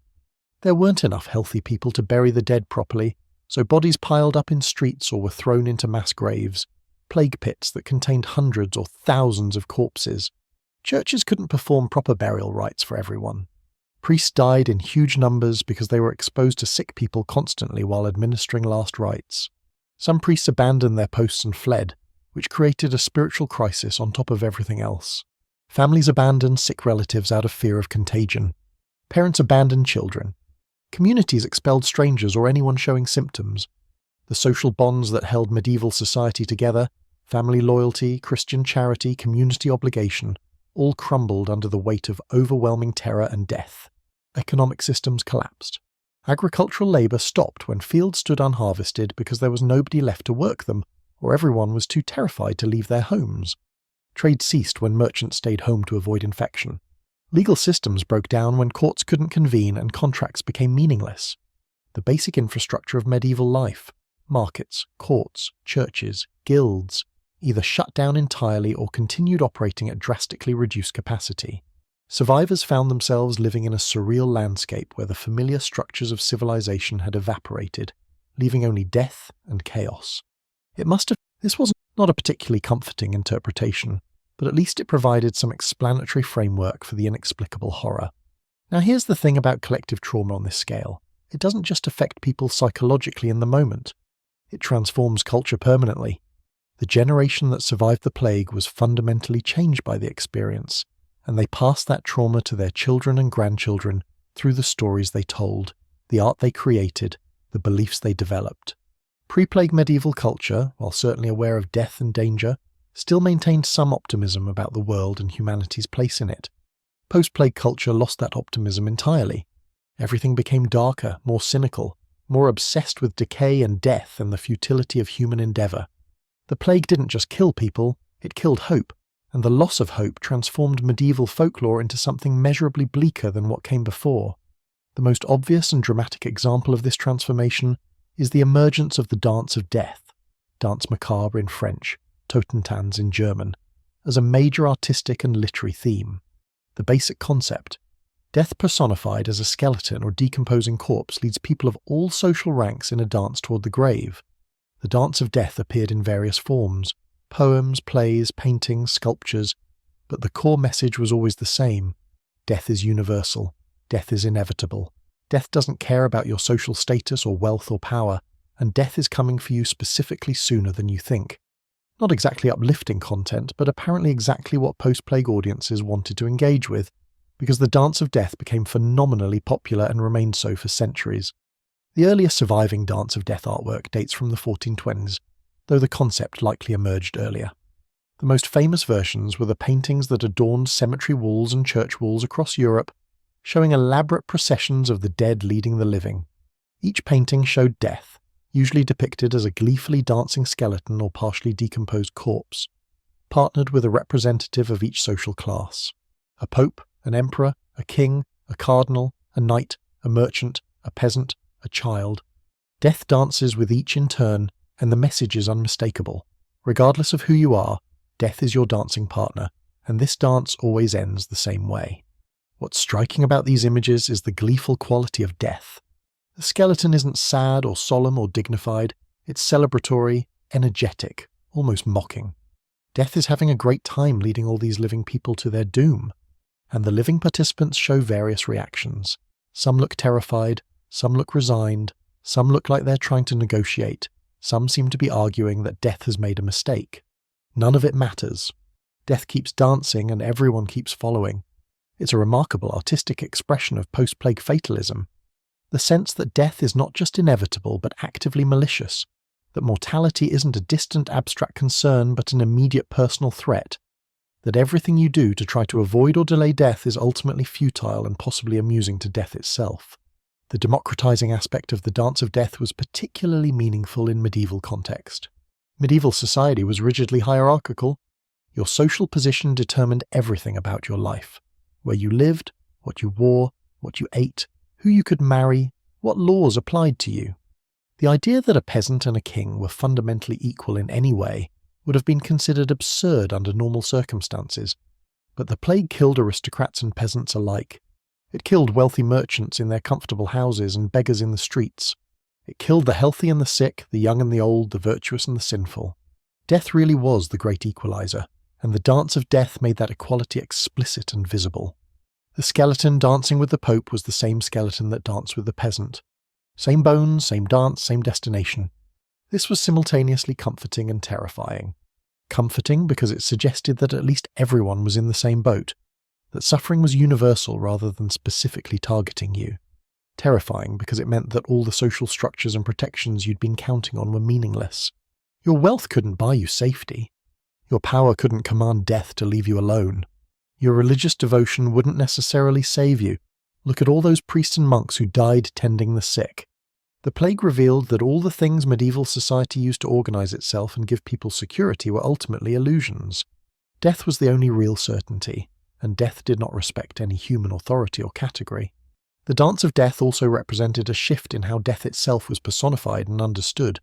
Earlier medieval imagery of death tended to be more solemn and dignified. Death as reaper, death as judge, death as inevitable but not particularly gleeful about it. Post-plague death is different. Post-plague death is mocking, playful in a sinister way, almost sadistic. This death doesn't just come for you, it dances with you first, making a show of the process. It's death as entertainer, as performer, as someone who's not just doing a job but actively enjoying it. This shift reflects the plague experience, where death wasn't a quiet, dignified transition, but often a spectacular, horrible, degrading process that stripped away all dignity and made suffering into a public spectacle. The Dance of Death performances, actual theatrical or semi-theatrical performances, not just static art, became popular events, particularly during religious festivals. People would gather to watch elaborate productions where costume dancers representing death and the living would act out the inevitable progress toward the grave. These weren't somber, respectful affairs. They were often quite lively, with music and sometimes elements of dark comedy. The living characters would try various strategies to avoid their fate, bribing death, threatening death, trying to run away from death, and all of it would fail in ways that audiences found both horrifying and entertaining. It's medieval gallows humour, literally, and it served an important psychological function. By turning death into a performance, into something that could be watched and discussed and laughed at, people gained a tiny bit of control over the overwhelming terror of mortality. You couldn't escape death, but you could at least make jokes about it. The Dance of Death also functioned as social commentary, though this was usually subtle enough to avoid direct censure from authorities. The various living characters in the dance were often depicted as embodying the characteristic vices of their social class. The Pope might be shown as corrupt or hypocritical. The king might be shown as tyrannical or foolish. The merchant might be shown as greedy. The knight might be shown as arrogant. And then death comes for all of them, which carries an implicit message. Your sins and your social position both become irrelevant when death arrives. It's a levelling critique of medieval hierarchy that could only be expressed safely within the supernatural framework of the Dance of Death. You couldn't directly criticise the Pope or King, but you could show them dancing with death like everyone else, and the message came through clearly enough. Now let's talk about how the plague transformed beliefs about the dead themselves, because this is where folklore gets particularly dark. The massive death toll, the breakdown of proper burial procedures, the plague pits full of hastily disposed corpses, all of this created enormous anxiety about whether the dead were actually resting peacefully or whether they might come back. Beliefs in revenants, the risen dead, had existed before the plague, but the plague supercharged these beliefs and gave them new urgency and new details that reflected the specific horror of plague deaths. Revenants weren't zombies in the modern sense. They weren't mindless. They weren't necessarily rotting, and they weren't part of an apocalyptic horde. Revenants were individual dead people who, for various reasons, couldn't or wouldn't stay in their graves. Sometimes they had unfinished business. Sometimes they died without proper burial or last rites. Sometimes they died suddenly and violently and didn't realize they were dead. Sometimes they were just mean-spirited people who enjoyed causing trouble even in death. The specific reason varied, but the result was the same. A corpse that got up and walked around, usually at night, usually causing problems for the living. What those problems entailed depended on the type of revenant and the regional tradition. Some revenants were relatively benign. They might appear to family members to request proper burial or to deliver a message. Others were hostile. They might attack people, spread disease, or cause general chaos. Some traditions held that revenants literally left their graves and walked around in their corpses. Other traditions suggested that revenants appeared as spectral forms while their bodies remained in the grave. Medieval theology and folklore were somewhat unclear on the mechanical details, which honestly makes sense because they were trying to systematize supernatural phenomena that by definition didn't follow natural laws. Good luck coming up with consistent rules for how corpses that shouldn't be able to walk around are managing to walk around. The plague intensified revenant beliefs because suddenly there were so many improperly buried dead. Mass graves, hasty burials without full rites, bodies that weren't found until they'd been dead for days. These all created conditions that folklore said were likely to produce revenants.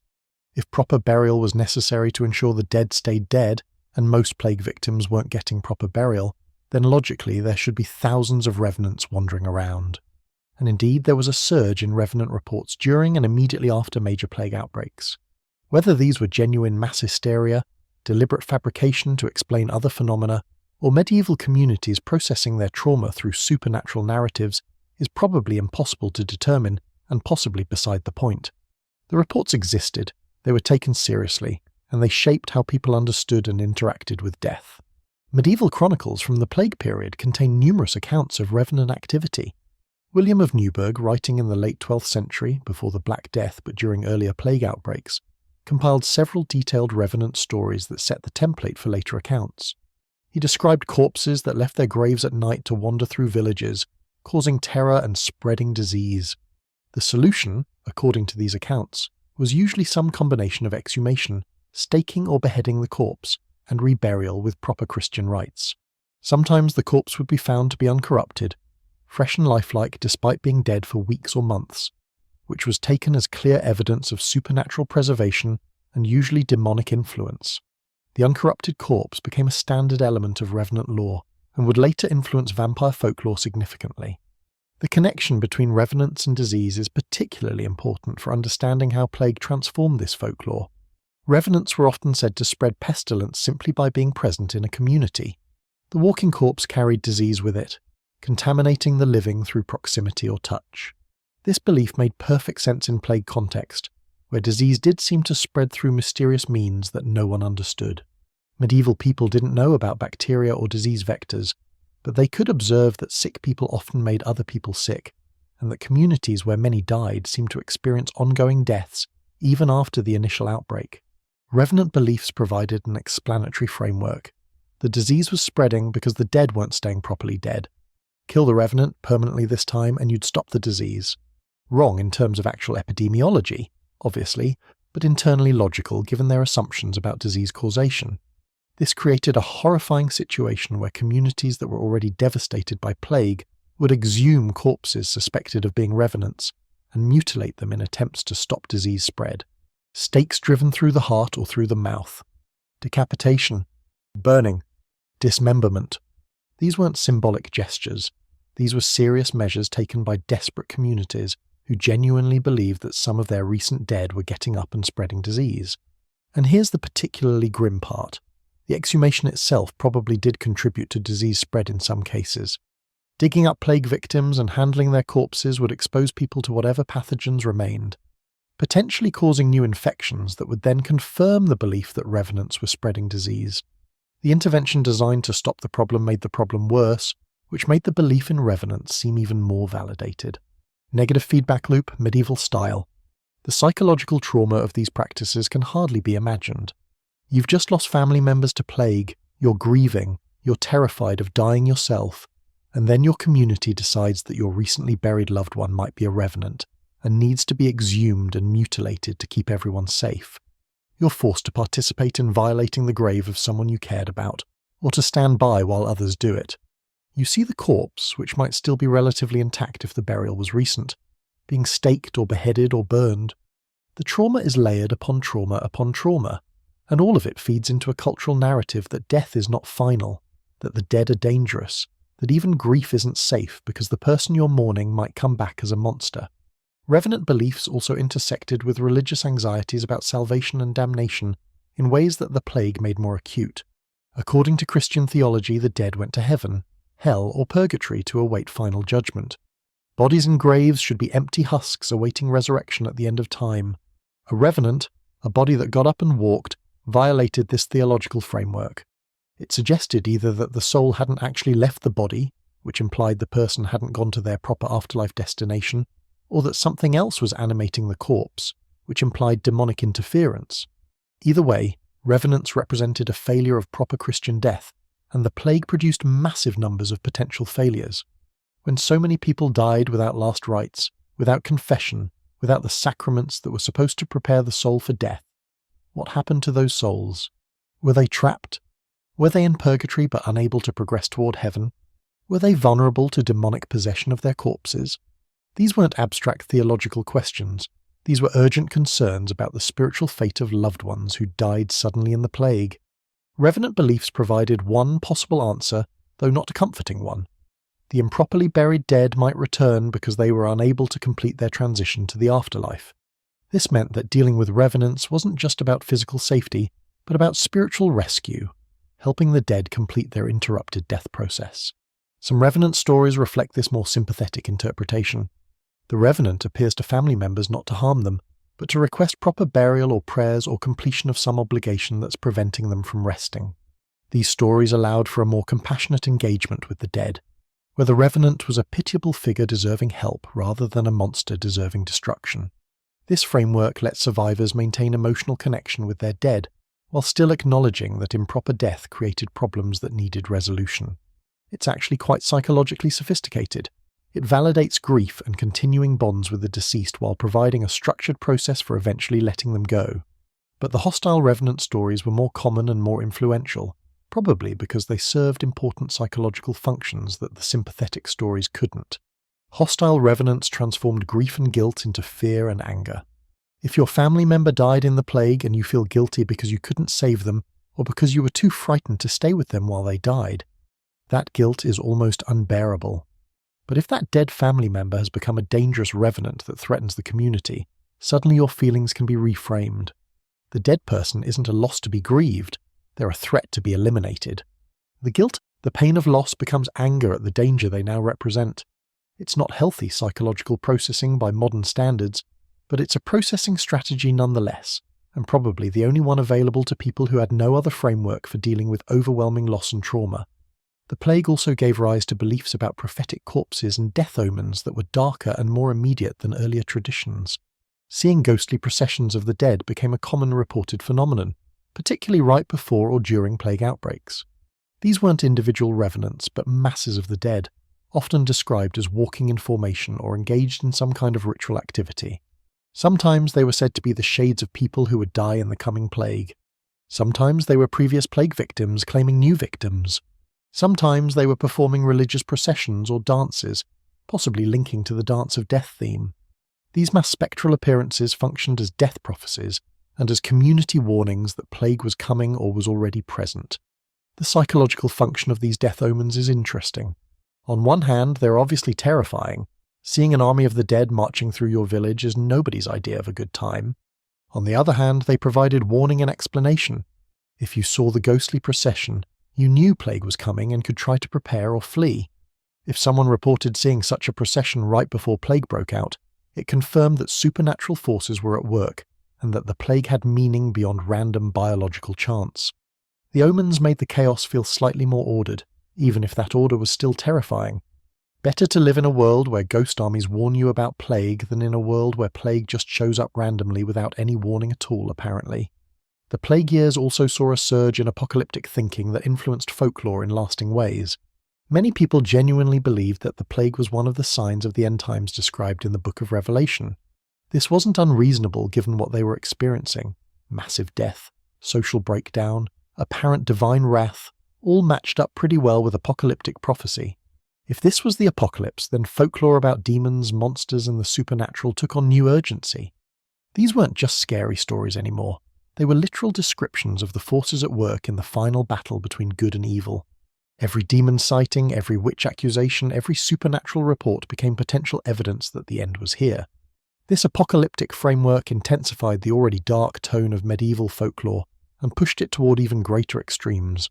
If the apocalypse was beginning, then the forces of hell were being unleashed on Earth, which meant that supernatural threats were more numerous and more dangerous than ever before. The thin barrier between the mortal world and the supernatural world was collapsing. Demons walked openly. The dead rose from their graves. God's protection was being withdrawn as punishment for human sin. Everything that had been merely possible in folklore became not just probable, but inevitable. The monsters weren't coming. They were here, they were everywhere, and they were winning. And here's what's particularly striking about the plague's effect on folklore. The darkness didn't fade when the plague eventually receded. You might expect that once the immediate crisis passed, folklore would lighten up again, returning to something closer to pre-plague norms. But that's not. Post-plague medieval culture remained obsessed with death and decay and supernatural horror. The revenant beliefs, if anything, became more elaborate and widespread. The general tone of late medieval and early modern folklore is markedly darker than what came before, and that darkness can be traced directly to the plague's psychological impact. The trauma was so severe, so all-encompassing, that it permanently transformed European culture's relationship with death and the supernatural. This makes sense when you consider that the plague wasn't a one-time event. After the smaller outbreaks happened every 10 or 20 years in many regions, everyone lived with the knowledge that plague could return at any time. Children born after the initial outbreak grew up hearing stories about it from survivors, and then often experienced plague themselves as teenagers or adults. The trauma was reinforced generation after generation, never allowing the culture to fully recover or return to pre-plague attitudes. The darkness became permanent because the threat was permanent. Modern scholars sometimes refer to the late medieval period as an age of anxiety, and the folklore supports this characterization completely. The dance of death, revenant beliefs, apocalyptic thinking, all of it reflects a culture that was deeply anxious about mortality, about social breakdown, about the possibility that the world was fundamentally hostile, and that divine protection had been withdrawn. This anxiety shows up in the art, in the literature, in the religious movements of the period, and absolutely in the folklore. Every story seems darker, every monster more threatening, every supernatural encounter more likely to end badly. The plague didn't create medieval darkness that existed before, but it intensified it and made it inescapable. And we need to acknowledge that this is actually a rational response to the situation. When 30 to 60% of the population dies in a few years, when social structures collapse, when nothing you do seems to protect you from horrible death, anxiety is appropriate. The dance of death wasn't foolish morbidity, it was an honest acknowledgement that death was winning and would ultimately claim everyone. Revenant beliefs weren't ignorant confusion, they were attempts to explain disease patterns that actually were mysterious and to manage the psychological burden of mass death. We look back at medieval plague response and often focus on the ways they got things wrong, blaming miasmas instead of bacteria, trying to treat plague with bloodletting and herbs, conducting anti-revenant rituals that accomplished nothing medically. But we should also recognize that they were doing the best they could with the knowledge and tools they had. They were observing, they were theorizing, they were testing interventions. They were wrong about the mechanisms, but they were trying to be systematic about understanding and controlling a threat. The folklore that emerged from their efforts wasn't separate from these practical responses. It was integrated with them, part of the same cultural effort to make sense of and survive an existential crisis. The legacy of plague-influenced folklore extends far beyond the medieval period. The dance of death imagery influenced centuries of art and continues to appear in modern works. The connection between disease and the walking dead that emerged from plague-era revenant beliefs flows directly into modern zombie fiction. Both are about animated corpses spreading contamination, about death that doesn't quite stay dead, about existential threats that overwhelm social order. Our modern apocalyptic narratives, particularly those involving disease, are direct descendants of medieval plague apocalypticism. We're still telling stories shaped by the Black Death, still processing through fiction the trauma of pandemic, still imagining worlds where death gets loose and society collapses. The specifics have updated, but the underlying narrative structure remains medieval. This should be sobering, particularly for anyone who lived through recent pandemic experiences. We like to think we're more advanced than medieval people, that we understand disease and death in ways they couldn't. And scientifically that's true, we do understand disease mechanisms they didn't. But psychologically, we're not that different. We still panic. We still develop conspiracy theories to explain inexplicable suffering. We still create rituals that make us feel safer even when they don't actually provide protection. We still tell apocalyptic stories to process collective trauma.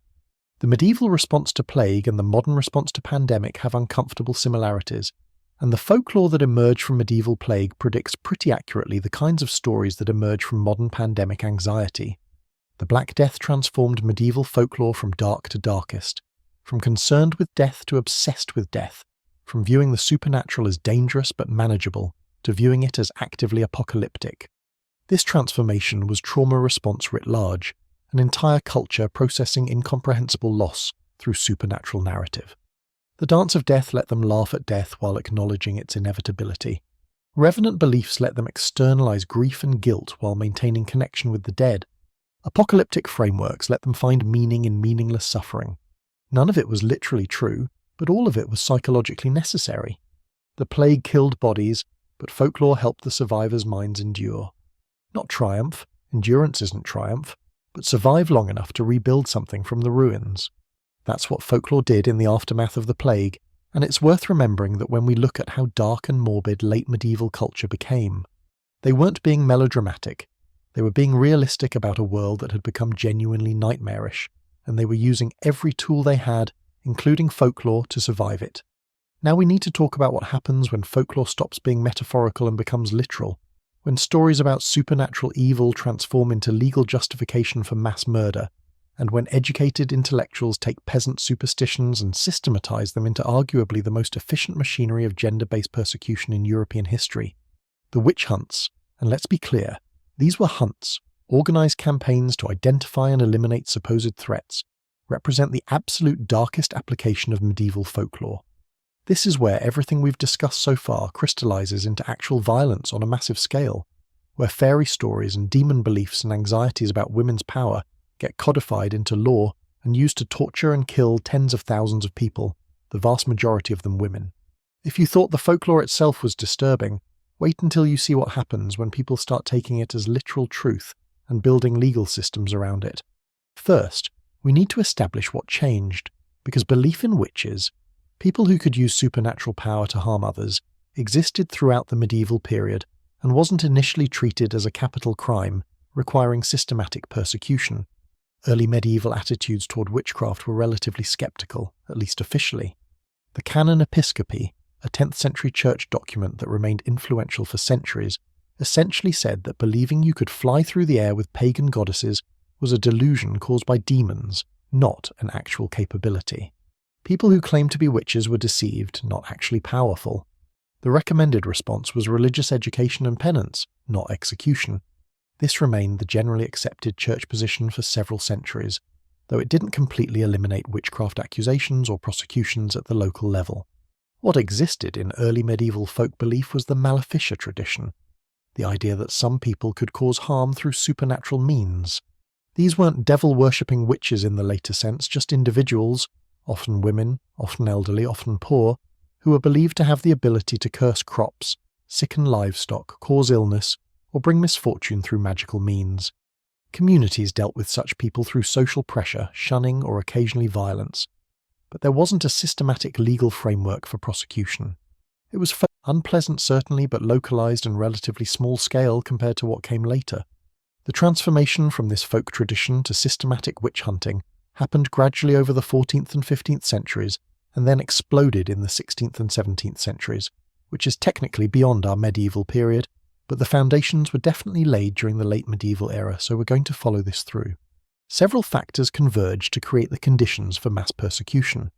Growing anxiety about heresy and religious nonconformity, increasing centralization of legal authority, the trauma of the Black Death creating demand for scapegoats, rising misogyny and restrictions on women's social roles, and crucially, the intellectual systematization of witch beliefs by educated theologians and lawyers who took folk traditions and built them into a comprehensive, supposedly logical theory of diabolical conspiracy. The key intellectual shift was from viewing witchcraft as individual maleficia, harmful magic performed by individuals for personal reasons, to viewing it as a conspiracy organized by Satan to destroy Christian civilization. This conspiracy theory held that witches weren't just isolated individuals doing bad things, they were members of an organized army of evil, meeting in secret gatherings, worshipping the devil, receiving power from demons in exchange for their souls, and working systematically to undermine everything good and holy.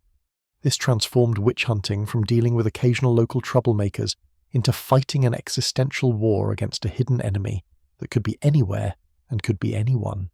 Paranoia meet theological justification. You two are going to get along terribly well. The Malleus Maleficarum, the Hammer of Witches, published in 1486 by Heinrich Kramer, a German Dominican inquisitor, became the most influential witch-hunting manual in history and perfectly exemplifies this transformation. The Malleus is a remarkable document in the worst possible way. It's essentially a comprehensive guide to identifying, prosecuting, and executing witches, written by someone who was absolutely convinced that a vast conspiracy of witches was destroying Christian Europe and that the only solution was their systematic elimination.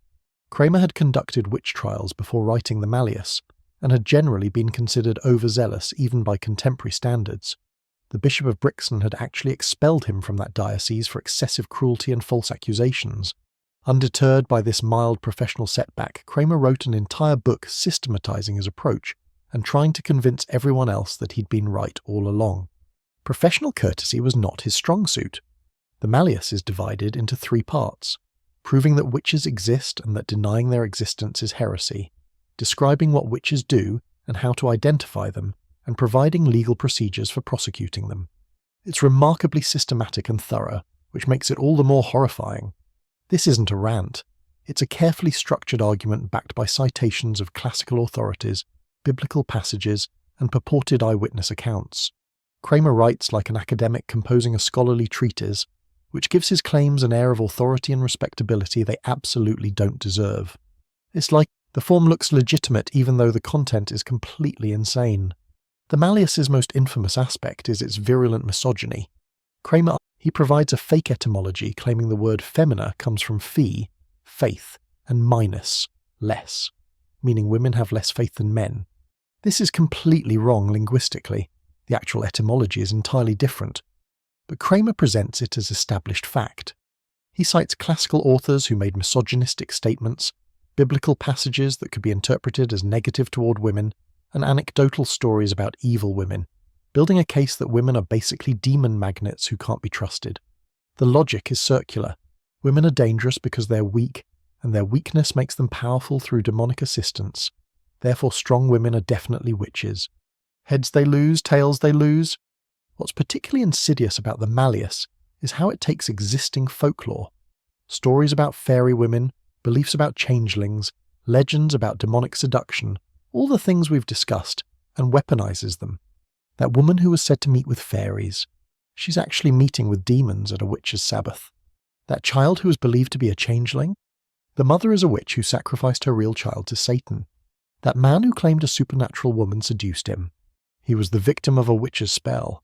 Every element of traditional folklore gets reinterpreted through the lens of diabolical conspiracy, transformed from metaphorical stories into evidence of real crimes requiring real punishment. The Malleus also provided detailed procedures for extracting confessions, and by procedures we mean torture protocols. Kramer was quite explicit that torture was not only acceptable, but necessary for witch trials, because witches would never confess voluntarily, and were protected by demonic power that allowed them to withstand normal interrogation.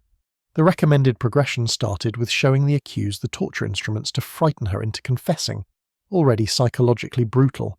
If that didn't work, you stripped her and searched her body for the devil's mark, a spot supposedly insensitive to pain where the devil had touched her. This involved pricking every part of her body with needles, including genitals, until you found a spot that didn't bleed or cause visible pain response. Already you can see how this creates false positives. Shock, trauma, and exhaustion can all reduce pain response, meaning the torture itself creates the evidence of witchcraft. If the accused still didn't confess after being pricked all over, and you'd have to be remarkably stubborn or genuinely innocent and hoping for justice, neither of which was going to save you. The torture escalated to thumb screws, the strappado, hanging by bound arms, the rack, and various other devices designed to cause maximum suffering. The Malleus helpfully notes that torture should be applied gradually, and that the torturer should promise mercy to encourage confession, though this mercy usually meant being strangled before being burned rather than being burned alive. Not exactly the plea bargain you'd hope for.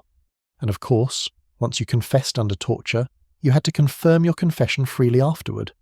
But if you recanted your confession once the torture stopped, you could be tortured again for being a relapsed heretic. The system was designed to make confession the only possible outcome. The Malleus didn't invent torture. Medieval justice already used it extensively, but it systematized its application for witchcraft cases and provided theological justification that made inquisitors and judges feel righteous about what they were doing. They weren't torturing helpless people to extract false confessions. They were fighting the devil himself, and the stakes were so high that any means were justified. The suffering they inflicted wasn't cruelty, it was spiritual warfare. The fact that the vast majority of people tortured were women, often elderly or disabled or poor or simply unpopular, wasn't a bug in the system, it was a feature.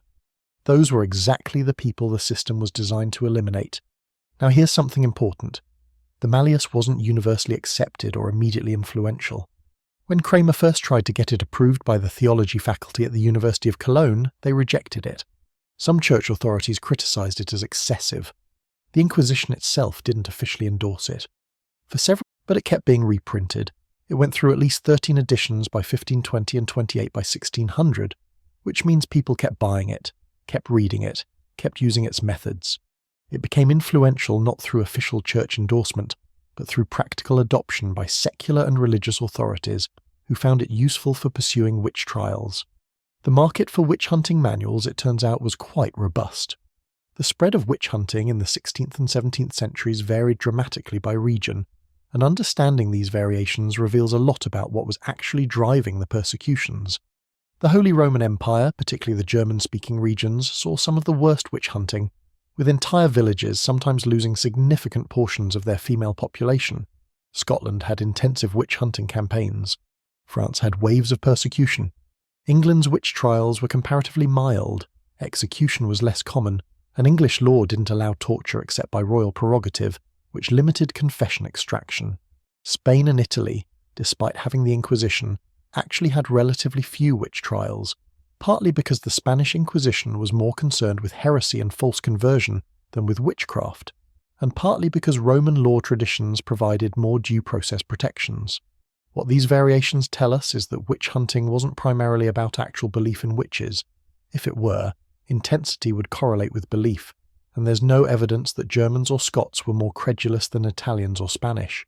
Instead, witch hunting intensity correlated with factors like weak central authority, allowing local courts to operate without oversight, Protestant-Catholic tensions creating general paranoia, economic stress creating demand for scapegoats, and existing misogyny finding a convenient outlet.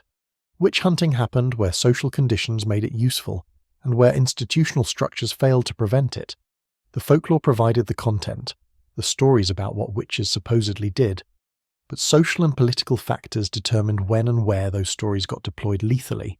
The profile of typical witch trial victims reveals the underlying dynamics clearly.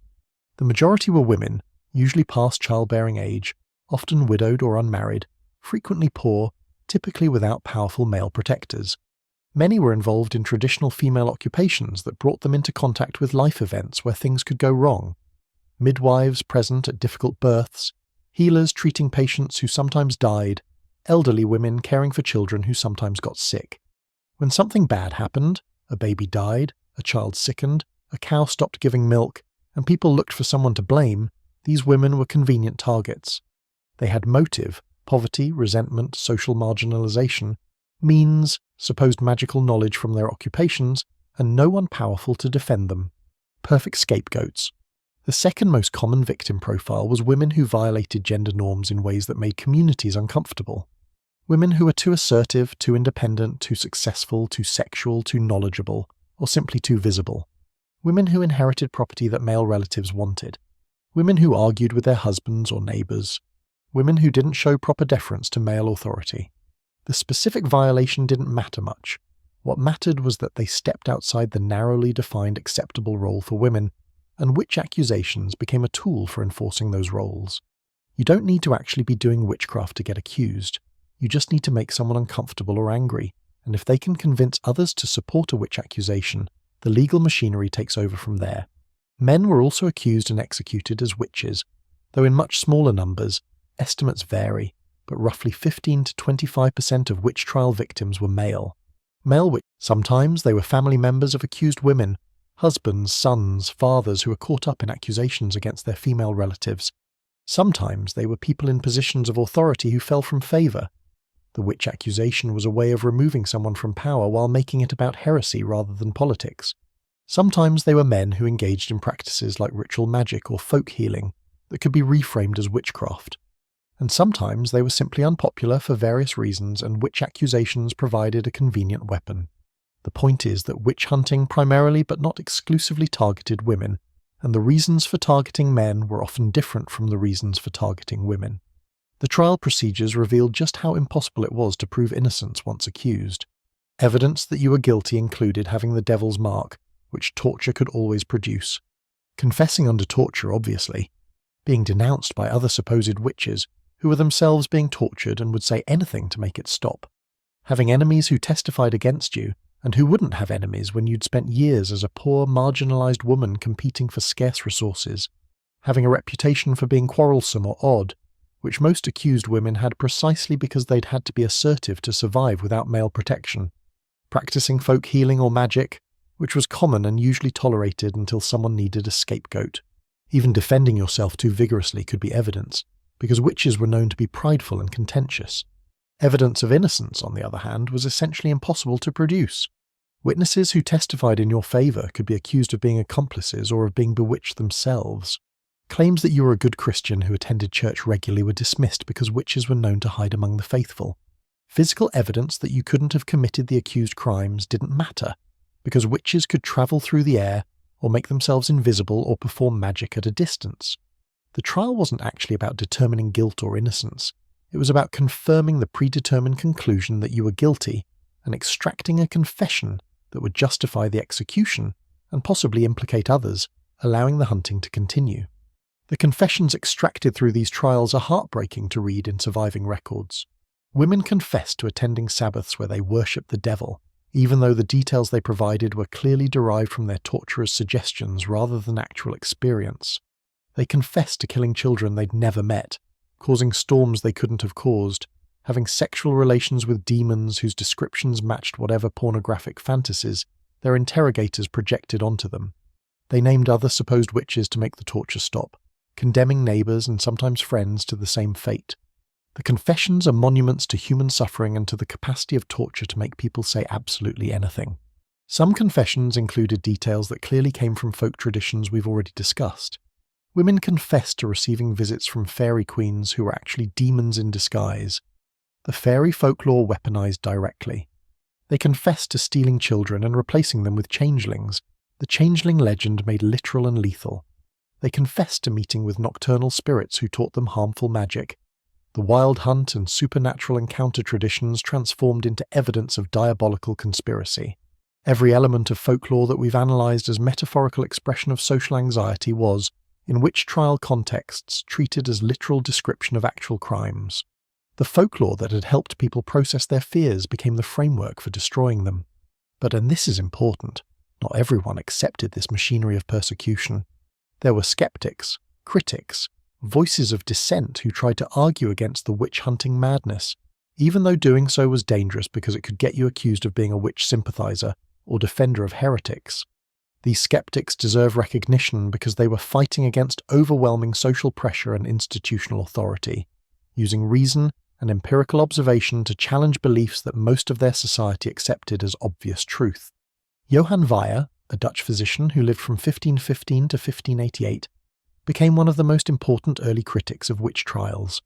Weyer wrote De Prestigiis Demonum on the deceptions of demons in 1563, arguing that most accused witches were actually suffering from mental illness or had been deceived by demons into believing they had powers they didn't actually possess. This was a careful position. Weyer didn't deny that demons existed or that they tried to harm humans, because denying that would have been heresy. Instead, he argued that demons achieve their goals by deceiving people rather than by granting them actual power. The confused old women confessing to witchcraft weren't powerful servants of Satan. They were victims of Satan's lies, deserving pity and medical treatment rather than execution. The confessions contradicted each other and contained impossible elements. The supposed Sabbaths couldn't have happened as described because the physical logistics didn't work. The weather magic witches confessed to causing happened during natural storms that had meteorological explanations. The illnesses and deaths attributed to witchcraft followed patterns consistent with natural disease. Weyer wasn't being radically skeptical by modern standards. He still believed in demons and supernatural evil. But he was applying basic critical thinking to witch trial evidence and finding it severely lacking. Weyer's work was influential among some intellectuals and provided ammunition for other skeptics, though it didn't stop the witch trials. Religious authorities condemned his book, and some witch-hunting advocates responded with refutations arguing that Vaya himself must be a witch or a demon to defend such obviously guilty people. The Bishop of Trier, for example, personally supervised the burning of Vaya's books, along with some supposed witches, making the connection explicit.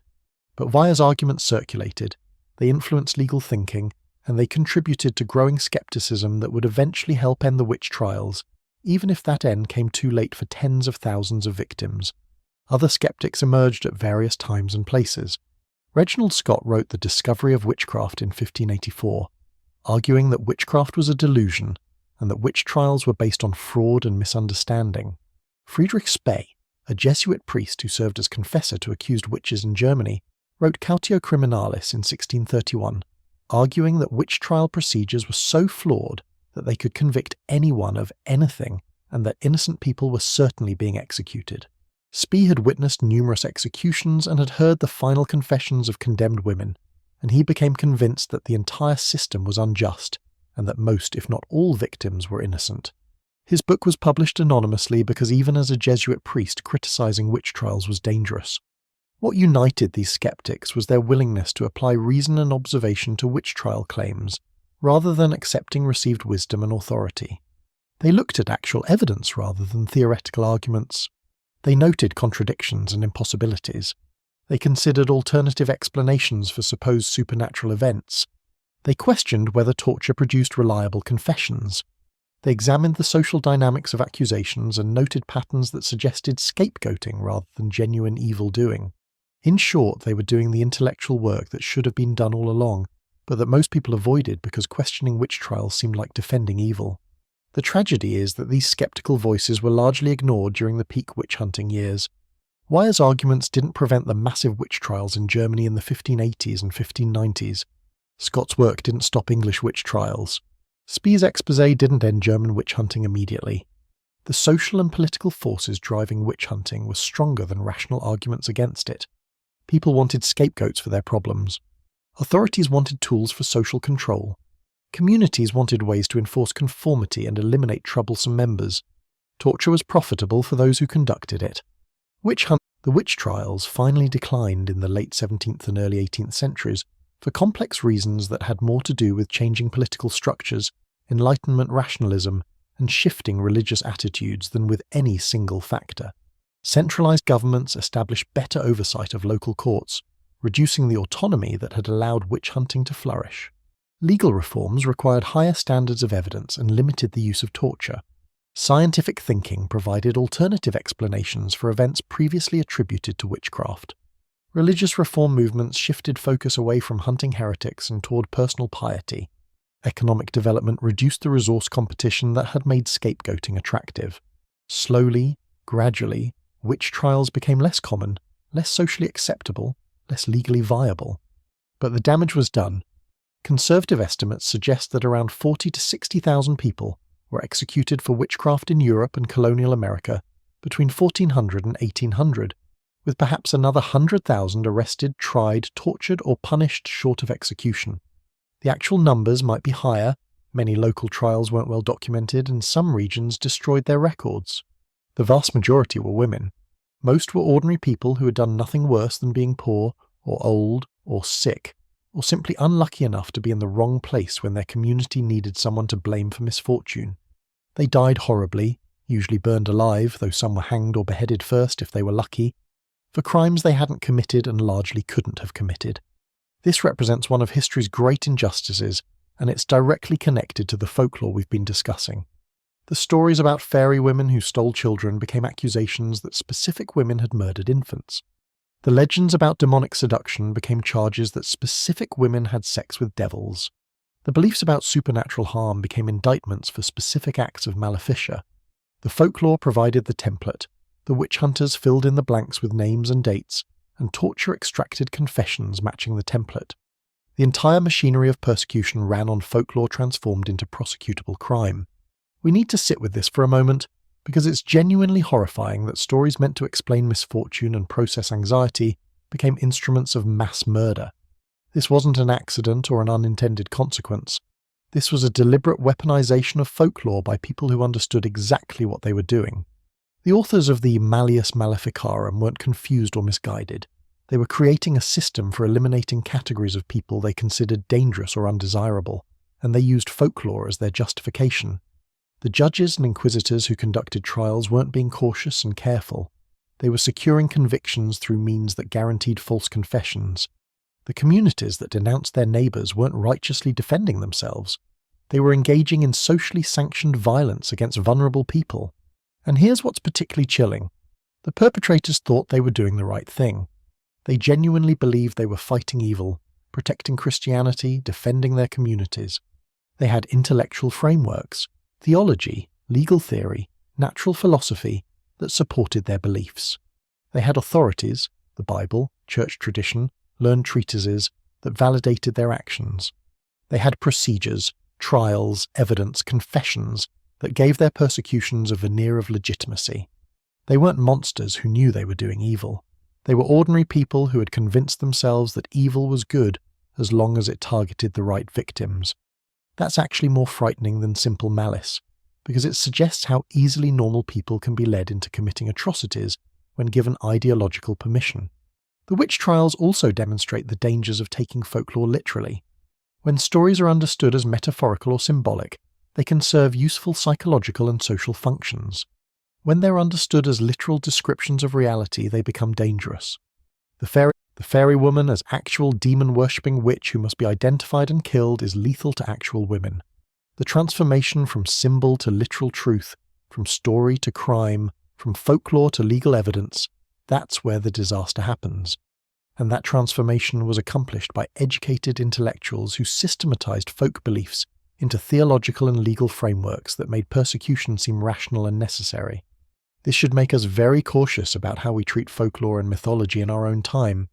We still tell stories about dangerous women, about corrupt conspiracies, about hidden enemies. We still create moral panics about threats that turn out to be vastly exaggerated or entirely fabricated. We still sometimes target vulnerable populations based on stereotypes and social anxieties rather than actual evidence of wrongdoing. The mechanisms that led to witch trials, scapegoating, confirmation bias, social conformity, authority worship, torture to extract false confessions, haven't disappeared. They've just found new targets and new justifications. Understanding how folklore became weaponized in the past is essential for recognizing when similar processes are operating in the present. The witch trials represent the absolute worst-case scenario for what happens when folklore escapes its metaphorical framework and becomes literalized as actionable truth. Stories that helped people understand their world became tools for destroying lives. Beliefs that provided psychological comfort became engines of terror. Traditions that unified communities became weapons that communities used against their most vulnerable members. The transformation wasn't inevitable. It required specific social conditions, institutional failures, and deliberate choices by people in positions of authority. But once it began, it proved remarkably difficult to stop, and the damage it caused echoes through centuries. When we study medieval folklore, we're not just studying entertaining old stories or quaint superstitions. We're studying the cultural machinery that was used to justify some of the worst violence in European history. The fairy tales were never innocent, the monster stories were never harmless, and the beliefs about supernatural evil were never merely psychological metaphors. They were all potentially dangerous, all capable of being weaponized, all connected to real violence against real people. The witch trials proved that conclusively and horribly. Understanding this doesn't mean we can't find folklore interesting or psychologically revealing, but it does mean we need to approach it with awareness of its capacity for harm and with respect for its victims, those thousands of people who died because folklore became literal and stories became sentences. Let's talk about what might be medieval culture's deepest existential anxiety, the possibility that death doesn't actually work the way it's supposed to. You die, you get buried, your soul goes to its appointed destination, your body stays in the ground awaiting resurrection at the end of time. Simple, except what if it doesn't happen that way? What if bodies don't stay buried? What if the dead come back, not as ghosts or spirits, but as animated corpses that walk around causing problems for the living? This is the revenant phenomenon, and it represents a fundamental breakdown in the cosmic order that medieval Christianity promised. Death is supposed to be a one-way transition, a boundary that cannot be crossed backwards. Revenants cross it anyway, and their existence suggests that something has gone terribly wrong with the entire system of divine justice and natural law. This isn't just scary, it's theologically catastrophic. The word revenant comes from the Latin revenire, meaning to come back or return, and that's exactly what these entities did. They were the returned dead, corpses that got up out of their graves and walked around in their own bodies. Not ghosts. Revenants had physical form, could be touched, could interact with material objects, left footprints, cast shadows. Not demons possessing corpses. The revenant was understood to be the actual dead person, somehow still animating their own body despite being dead. Not zombies in the modern shambling mindless sense.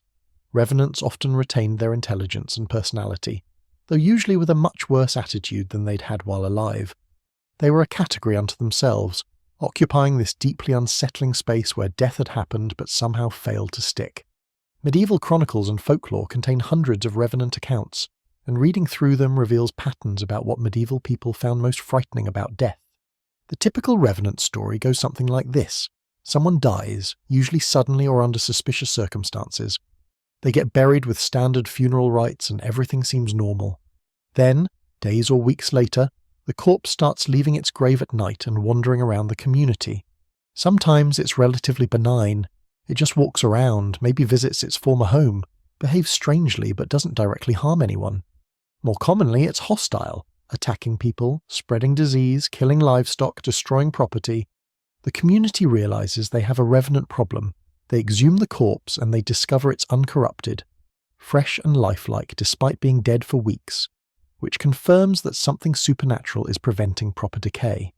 They then take measures to keep it in its grave permanently, usually involving some combination of staking, decapitation, dismemberment, or burning. Problem solved, at least until the next revenant shows up. What's immediately striking about these accounts is how matter-of-fact they are. The chroniclers recording them treat revenant cases the way modern police reports treat routine crimes. Here's what happened. Here's what people did about it. Here's the resolution. No particular sense that this is shocking or unbelievable. William of Newburgh, writing in the 1190s, documented multiple revenant cases with detailed descriptions of the corpses, the damage they caused, and the methods used to stop them. He writes like someone filing an incident report, which suggests that from his perspective, revenants weren't extraordinary supernatural events, but rather unfortunate practical problems that communities had to deal with occasionally. Not ideal, certainly, but manageable with proper procedures. The medieval version of this is fine while literally dealing with the walking dead. The reasons someone might become a revenant were numerous and concerning because they potentially applied to a lot of people. Dying in a state of sin was a common cause. If you died unconfessed and unrepentant, your soul might not be able to leave your body properly. Being excommunicated at the time of death was particularly bad because it meant the church had formally rejected you, and you were cut off from salvation, so naturally your corpse might not stay buried. Dying with unfinished business, debts unpaid, promises unfulfilled, crimes unavenged, could trap the soul in the body. Living an evil life meant you might be too wicked for heaven but not quite wicked enough for hell to claim immediately, leaving you stuck in your corpse. Even being buried in unconsecrated ground could cause problems, because the lack of holy blessing might not properly seal the grave. The list of risk factors was so extensive that probably a substantial percentage of the population qualified for potential revenant status by at least one criterion. Medieval death was often sudden: accidents, violence, disease that killed quickly. Not everyone got last rites. People died with debts all the time. Excommunication was more common than you might think. It was used as punishment for various offences, and people sometimes died before reconciling with the church. Living an entirely sinless life was by Christian doctrine impossible except for saints. So in theory, almost anyone could become a revenant, which meant every burial was potentially just postponing a problem rather than solving it. Sleep well, medieval Europe. The physical descriptions of exhumed revenants follow consistent patterns that are genuinely unsettling. Multiple accounts describe corpses that showed no decay despite being dead for weeks or months. The body would be fresh, flexible, lifelike. Sometimes there would be signs of continued life. The corpse would have moved in its coffin, would have blood in its mouth, would show signs of having eaten its burial shroud. The grave itself might show evidence of disturbance from the inside, suggesting the corpse had been trying to claw its way out. Contemporary observers took this uncorrupted state as proof that supernatural forces were at work. Natural decay was God's plan for corpses. Bodies were supposed to return to dust. A corpse that refused to decay was therefore refusing to follow divine law, which was terrifying on multiple levels. Modern science can explain some of these observations through normal post-mortem processes that medieval people didn't understand. Bodies don't decay at consistent rates. Factors like burial depth, soil composition, temperature, and the deceased's health at death all affect decomposition. Cold climates or certain soil conditions can preserve bodies remarkably well. Post-mortem bloating can create the appearance that a corpse has become larger or fuller. Decomposition gases and fluids can accumulate in the mouth looking like blood. Bodies can shift position in coffins due to settling or gas buildup. Fingernails and hair don't actually grow after death, but skin shrinkage can make them appear longer. All of these natural processes, when observed by people who expected corpses to be dry, shriveled, and obviously dead, could be misinterpreted as evidence of supernatural preservation and continued animation. But explaining the observations scientifically doesn't diminish their psychological impact on people who had no access to those explanations. When you exhume a corpse expecting to find bones and dust, and instead you find what looks like a sleeping person, whose cheeks are still pink and whose body is still flexible, that's genuinely frightening. When the corpse has moved from its original burial position, when there's blood around its mouth, when it looks like it's been active inside its coffin, those observations demand explanation, and in the absence of scientific knowledge about decomposition, supernatural explanations were not just reasonable but inevitable. The Revenant interpretation made sense of otherwise inexplicable observations, and the fact that we now have better explanations doesn't mean medieval people were stupid for reaching different conclusions based on the information available to them. The methods for dealing with revenants once identified reveal a lot about medieval anxieties about bodily integrity and cosmic order. The most common intervention was staking, driving a wooden stake through the corpse, usually through the heart or through the back to pin it to the bottom of the coffin. The logic was that the stake would physically prevent the corpse from moving, keeping it in its grave even if it tried to rise. Decapitation was also popular, with the severed head sometimes buried separately from the body or placed between the corpse's legs to prevent reattachment. Dismemberment, cutting off limbs or cutting the body into pieces served similar purposes. The idea was that even if supernatural forces tried to animate the corpse, a body without limbs or with its head disconnected couldn't actually go anywhere or do anything. Practical problem-solving, medieval style, though definitely not OSHA compliant. Burning was considered the most effective method because it completely destroyed the physical body, leaving nothing for supernatural forces to animate. But burning was expensive, fuel costs were significant, and burning a human body thoroughly requires sustained high heat for hours. And it was also theologically problematic because it prevented bodily resurrection at the end of time. Christian doctrine held that the dead would be resurrected in their bodies at the Last Judgment, which required having a body available to resurrect. Burning the body might solve the immediate revenant problem but potentially condemn the person to exclusion from resurrection. Communities only resorted to burning when other methods had failed, or when the revenant was particularly dangerous and repeated risings had occurred. Cost-benefit analysis, Eternal Soul Edition. Some communities developed preventive measures to stop revenants before they started. These included placing heavy stones on the grave to weigh down the corpse, burying people face down so if they tried to rise they'd dig themselves deeper, putting thorns or netting in the grave to entangle the body, placing sickles or scythes around the corpse positioned to decapitate it if it tried to sit up, and various other creative solutions that suggest medieval people had given this problem considerable thought. Professional gravediggers presumably had extensive experience with customer concerns about revenant prevention, and could offer various premium add-on services for families willing to pay extra for peace of mind. Would you like the anti-revenant package with your loved one's burial? For just a few additional coins, we'll include the deluxe stake and stone combination, guaranteed to keep Grandma permanently at rest.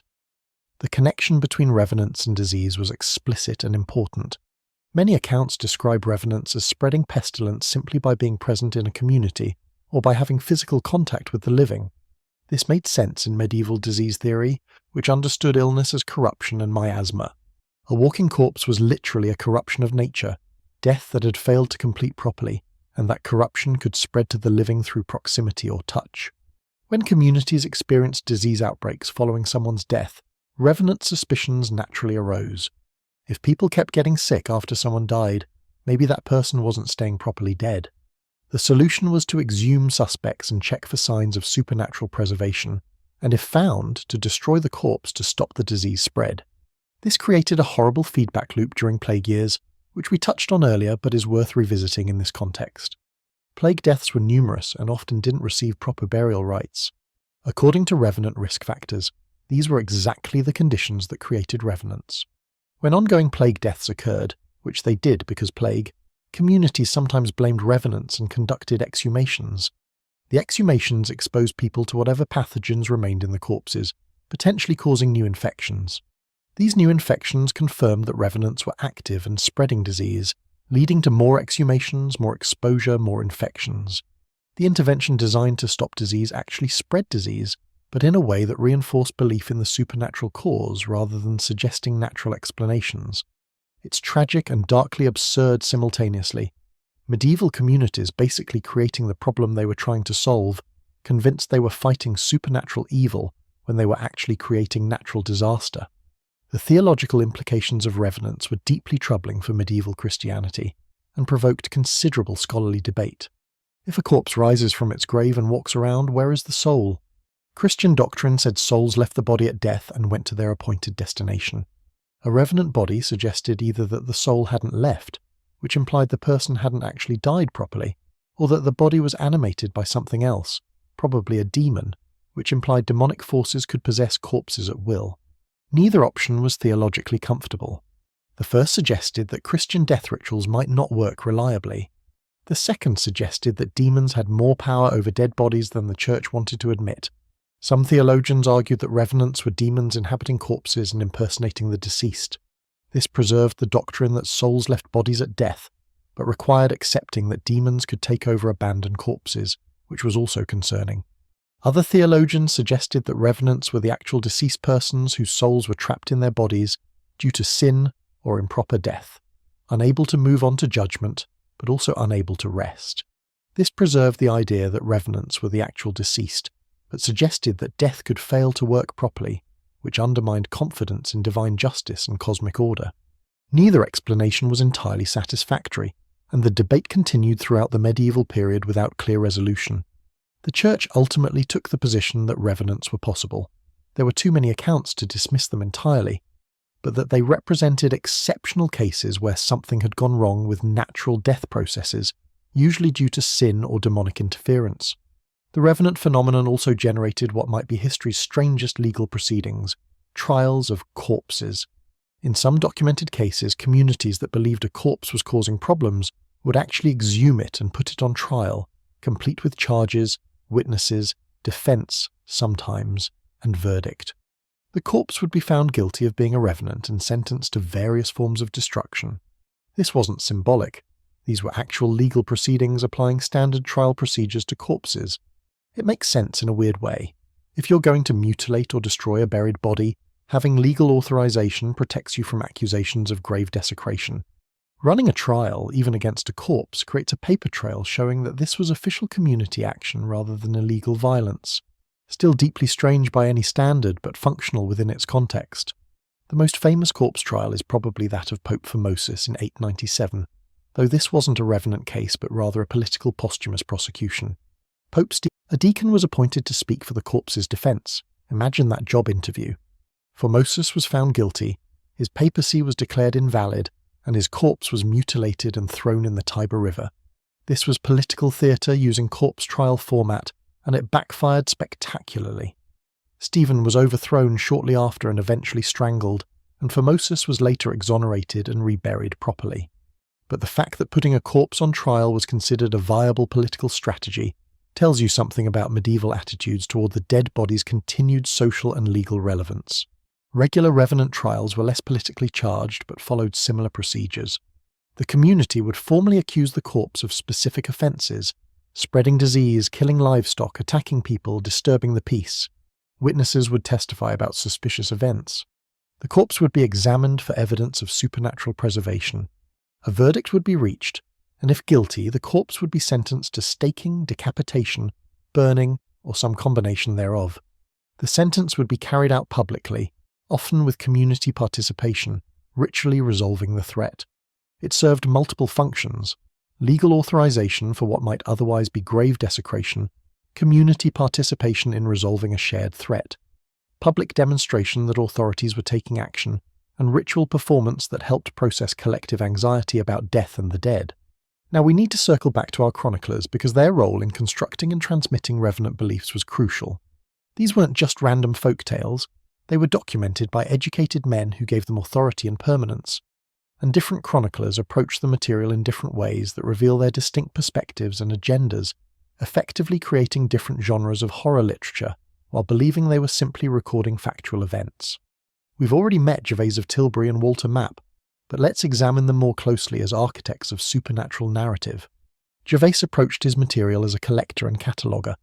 His Otia Imperialia reads like an encyclopedia of wonders, presenting supernatural accounts alongside historical and geographical information with relatively little editorial commentary. Gervase's style is inclusive. He collects everything he hears that seems interesting or important, regardless of whether it fits neatly into theological frameworks or logical systems. He's creating a cabinet of curiosities in literary form, documenting the full range of reported supernatural phenomena without necessarily trying to explain or rationalize all of it. What makes Gervase particularly interesting is his apparent lack of skepticism. He presents absurd and impossible events with the same matter-of-fact tone he uses for mundane historical facts. A dragon terrorizes a village? Here are the details. A fairy woman marries a mortal man? Let me describe the circumstances. A corpse rises from its grave and disturbs the community. Standard occurrence, nothing to see here. Let's document the particulars. This isn't credulity exactly. Gervase was educated and intelligent, but rather a worldview that accepted supernatural events as part of the natural order. The world was full of wonders and terrors, and the educated person's job was to document them, not to explain them away. Gervase's social function as a chronicler was largely about consolidating authority, both his own authority as a learned man who understands the full range of reality, and the authority of the social order he served. By documenting supernatural events, and presenting them as comprehensible within Christian and classical frameworks, Gervase reinforced the idea that educated elites understood the world in ways common people didn't.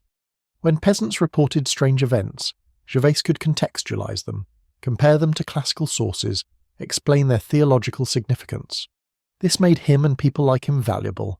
They were interpreters of mystery, guides to understanding chaos. The more mysterious and dangerous the world appeared, the more valuable their interpretive services became. Walter Map took a different approach, more cynical, more questioning, more willing to suggest that reported supernatural events might have natural explanations or might be outright fabrications. Walter's De Nugis Curialium is part gossip column, part social commentary, part supernatural anthology, all filtered through a distinctly skeptical and satirical perspective. Walter tells you about supernatural events and then side-eyes them, noting inconsistencies, questioning witnesses' reliability, pointing out when people have obvious motives to lie. He'll report a miracle and then mention that the person reporting it was drunk or had financial incentives to fabricate evidence. He's not denying that supernatural events can occur. He's too theologically orthodox for that. But he's aggressively skeptical about any specific claim. What Walter is really doing with his supernatural material is using it as a vehicle for social criticism. When he tells stories about corrupt monks who turn out to be demons in disguise, he's not primarily concerned with demonology. He's criticizing monastic corruption. When he reports miraculous events that conveniently benefit powerful people, he's questioning whether those events are genuine miracles or convenient frauds.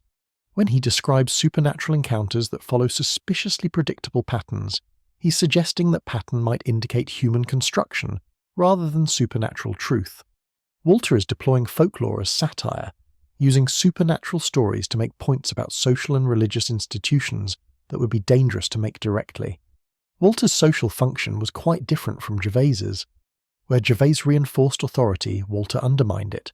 Cautiously, carefully, with enough plausible deniability to avoid serious consequences, but undermined it nonetheless. He gave readers permission to question, to doubt, to look for natural explanations. He modelled critical thinking about supernatural claims. He demonstrated that not every unusual event required supernatural explanation, and that supernatural explanations often served the interests of people making them. In a society that generally discouraged questioning religious and supernatural claims, Walter was quietly subversive, and his work influenced later skeptics who would build on his foundation. Now let's introduce Johannes Nieder, a German theologian writing in the early 15th century, who represents a third approach to supernatural material, the inquisitorial. Nieder's most influential work, Formicarius, The Ant Colony, was written between 1436 and 1438 and became a major source for later witch-hunting literature.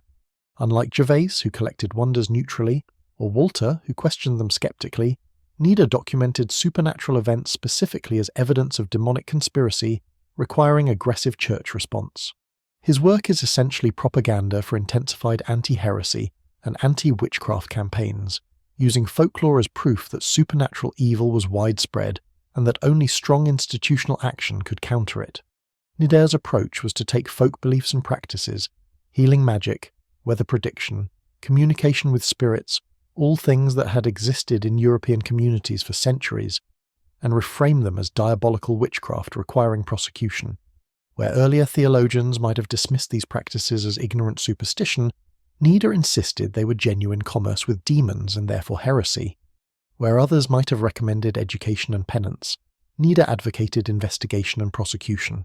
He interviewed inquisitors who had conducted witch trials, collected their accounts of confessions and supposed witch activities, and presented all of it as factual evidence of a widespread conspiracy against Christianity. The Formicarius is structured as a dialogue, which gives Nida cover to present controversial claims as views he's reporting rather than necessarily endorsing, though it's clear from context that he supports the inquisitorial position. The dialogue format also made the material more accessible and engaging. It reads more like a conversation than a theological treatise, which helped it reach wider audiences. Nida includes vivid descriptions of supposed witch activities, attending Sabbaths, making pacts with demons, causing harm through magic, flying through the air, transforming into animals. All of this derived from folk traditions, but Nida presents it as coordinated diabolical conspiracy rather than scattered individual practices. Nida's social function was to justify and promote the persecution apparatus. His work provided theological legitimacy for witch hunting by presenting it as necessary defense of Christianity rather than optional enforcement of social norms. He connected folk magic practices to heresy and devil worship, making them prosecutable offences rather than merely disapproved behaviours. He validated torture by suggesting that witches had superhuman resistance requiring extraordinary measures to overcome. He created a framework where any unusual event, crop failure, illness, storm, accident, could potentially be evidence of witchcraft requiring investigation. Nida wasn't creating these ideas from nothing. They existed in earlier texts and practices, but he systematized and popularized them, making them more accessible to prosecutors and creating a template that later witch hunters followed. Gervais used folklore to demonstrate learning and consolidate elite authority. Walter used it for social criticism and to model skeptical thinking. Nida used the same basic material, stories about supernatural encounters, demonic activity, magical practices, but completely different social functions depending on how it was framed and what conclusions were drawn from it. This demonstrates something crucial about folklore itself. It's not neutral. The stories don't have inherent meaning. They're tools that can be deployed for various purposes by people with various agendas. Gervais, Walter, and Nida were all working with similar source material, but they produced very different texts because they had different goals. Understanding this is essential for analysing medieval folklore critically. We can't just ask, what did medieval people believe? Because the answer varies dramatically depending on which medieval people were asking and what they were trying to accomplish with their beliefs. The chroniclers shaped folklore as much as they recorded it, and their shaping revealed their social positions and political purposes. The broader point here is that horror, supernatural terror, existential dread, anxiety about death and evil wasn't just something medieval people experienced. It was something that educated writers constructed, packaged, and transmitted for specific reasons. Gervais constructed horror as a form of learned entertainment and elite knowledge display. Walter constructed horror as a vehicle for social critique and rationalist pushback. Nida constructed horror as justification for institutional violence. All three were architects of medieval terror, using their pens to build different structures from similar materials. The revenants, demons, witches, and monsters they wrote about weren't just spontaneous folk beliefs bubbling up from the masses. They were crafted narratives serving authorial purposes. This doesn't mean the beliefs were insincere or that the chroniclers were simply manipulating credulous audiences. Gervais probably believed most of what he recorded. Walter genuinely struggled with reconciling Christian faith with rational skepticism. Nida absolutely believed in demonic conspiracy and thought he was fighting genuine evil. Their agendas shaped how they presented material, but those agendas were genuine.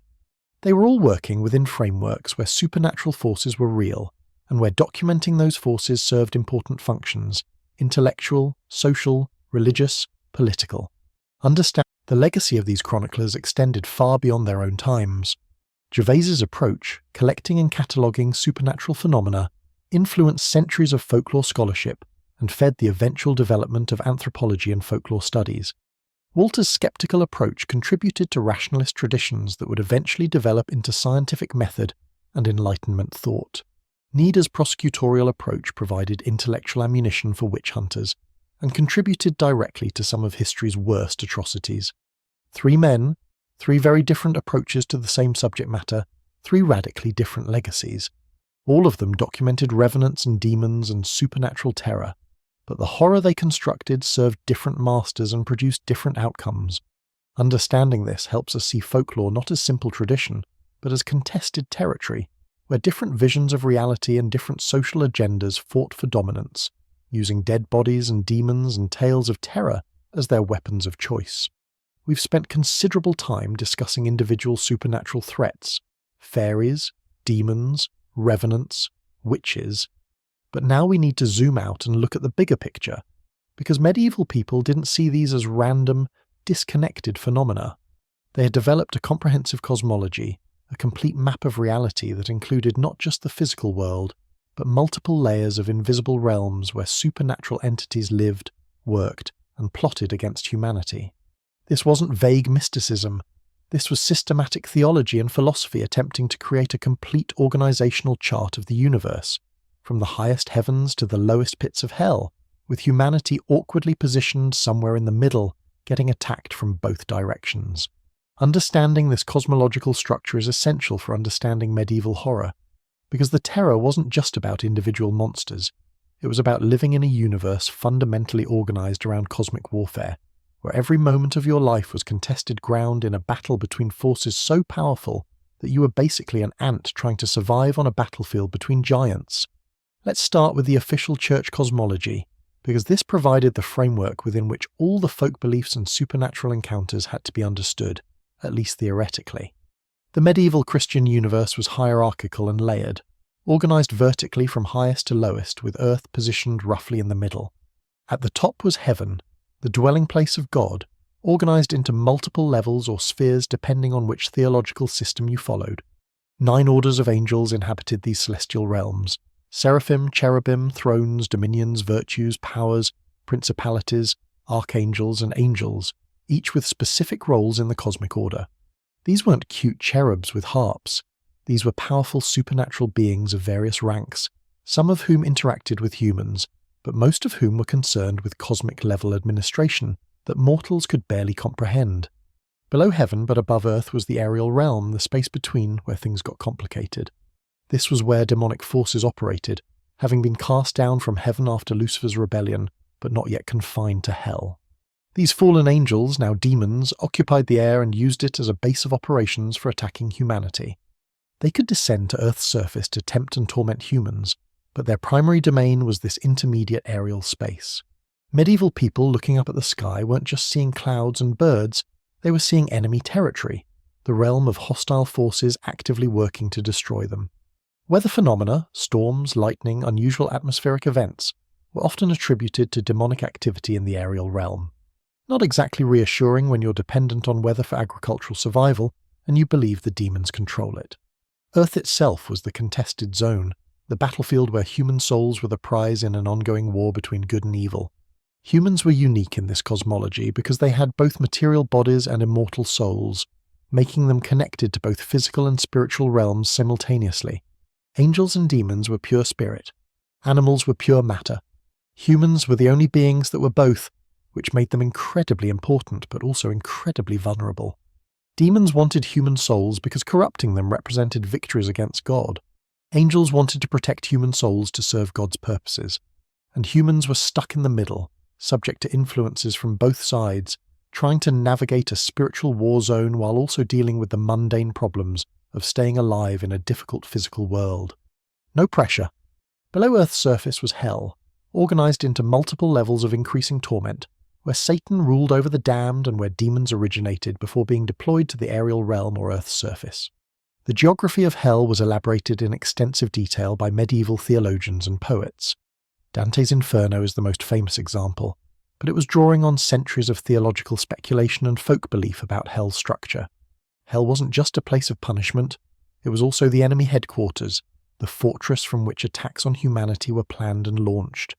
Demons could travel between hell, the aerial realm, and earth, though they required permission or specific conditions to operate in the mortal realm.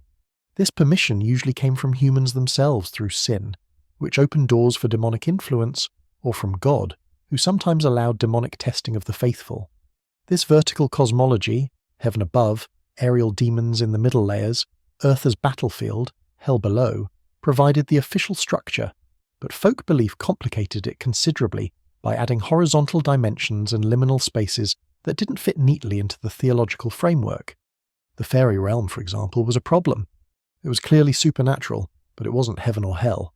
It existed somehow parallel to the mortal realm, accessible through specific locations or at specific times, but not normally visible or traversable.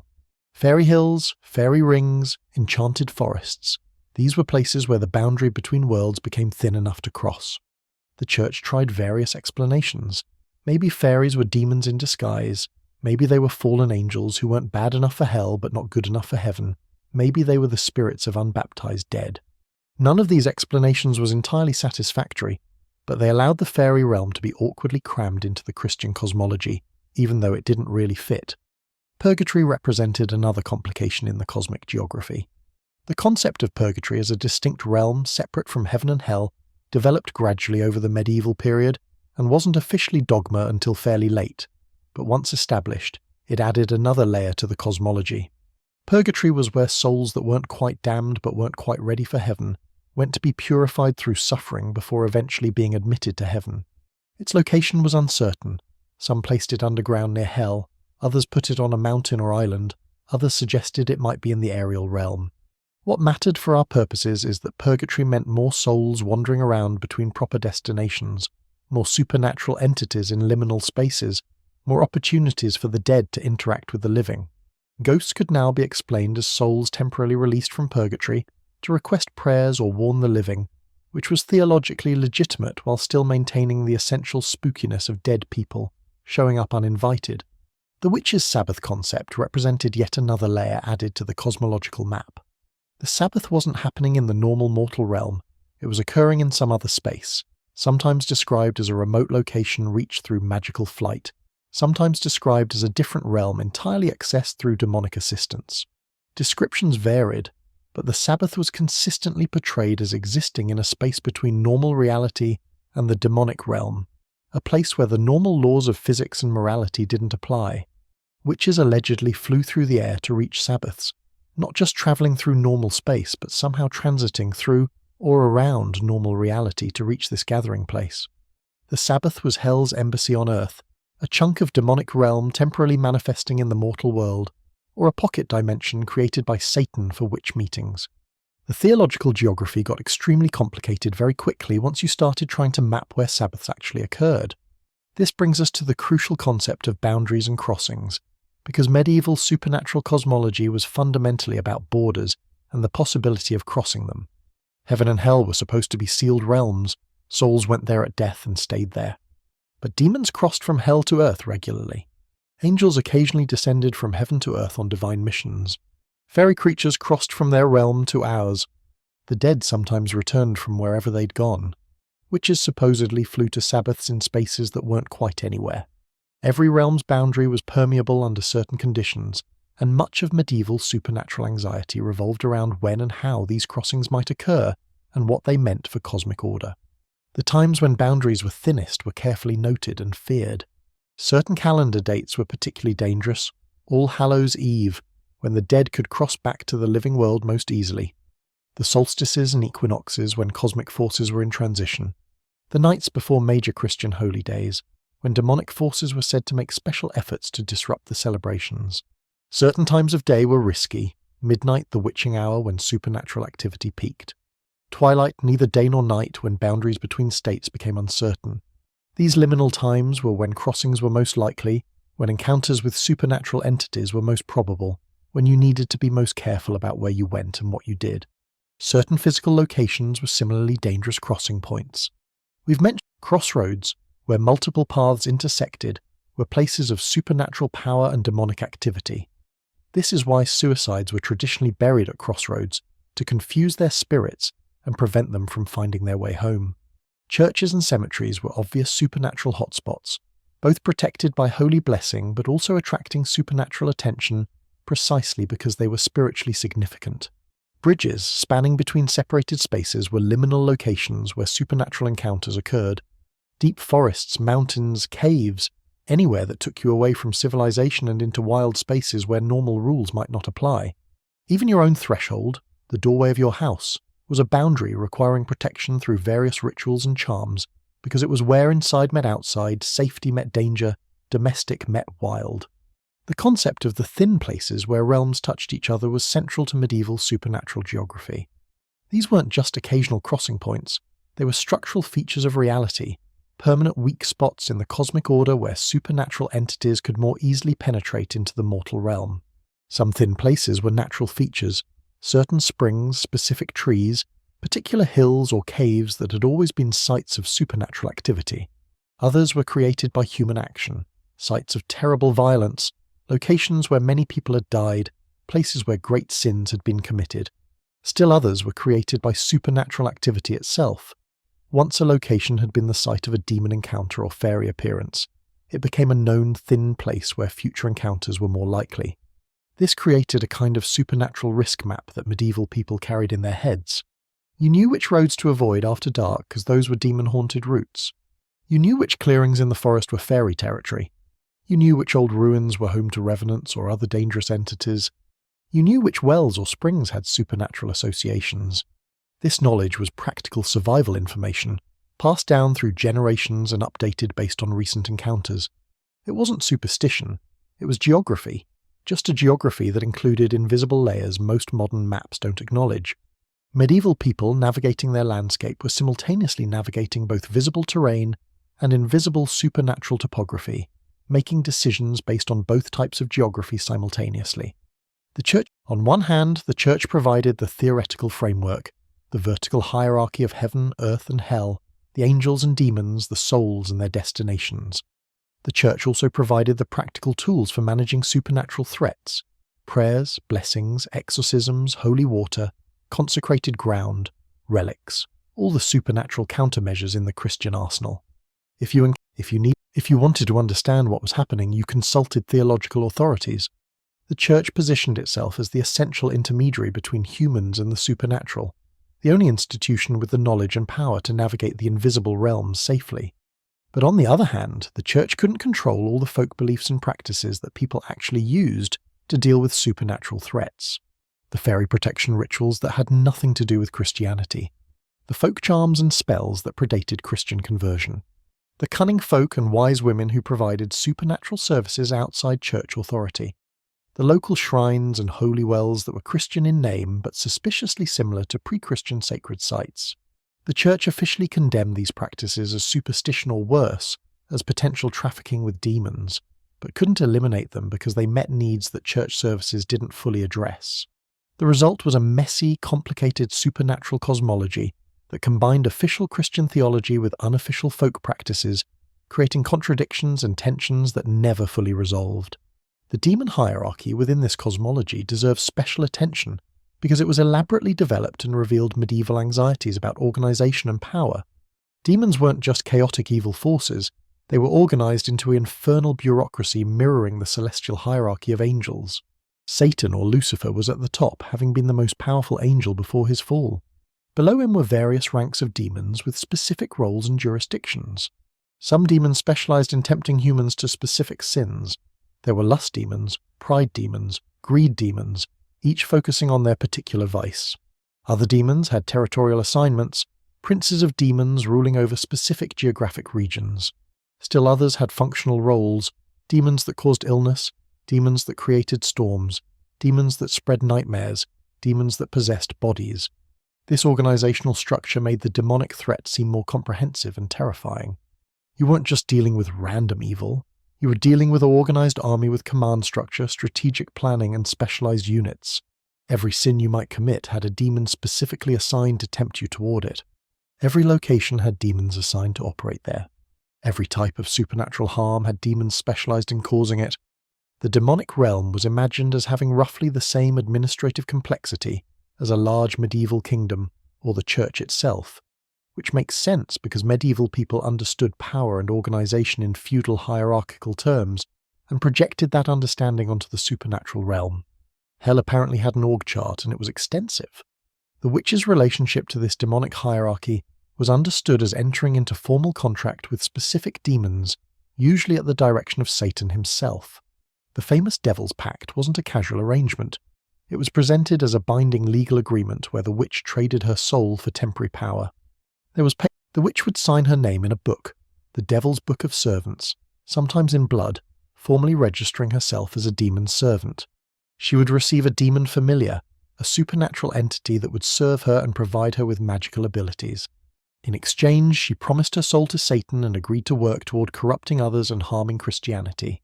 It was essentially an employment contract, medieval style, except instead of monetary compensation you got magical powers, and instead of retirement benefits you got eternal torment in hell. Not exactly an attractive benefits package, but apparently witches accepted these terms anyway, at least according to the inquisitors who interrogated them under torture. The Sabbath gathering was where this demonic organizational structure became physically manifest. Descriptions of Sabbaths portrayed them as inverted religious services where Satan or a high-ranking demon presided like a dark priest over rituals that mocked Christian liturgy.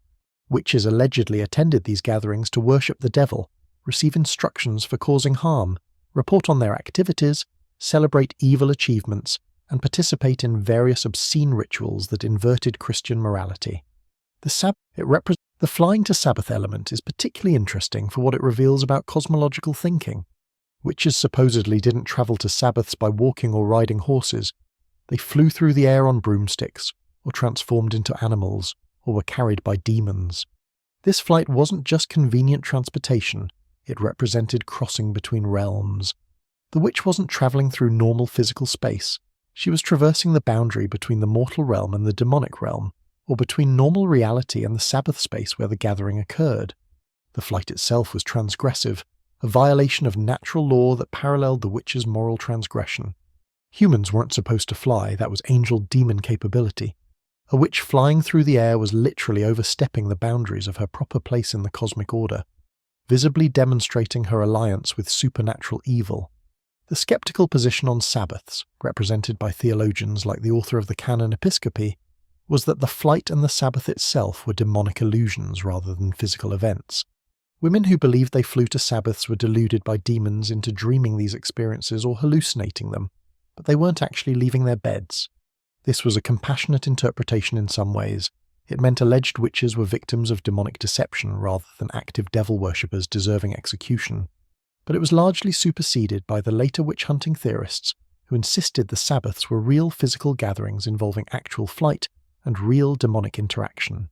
The shift from Sabbaths as illusion to Sabbaths as reality represented a shift in how seriously the demonic threat was taken and how aggressively it needed to be countered.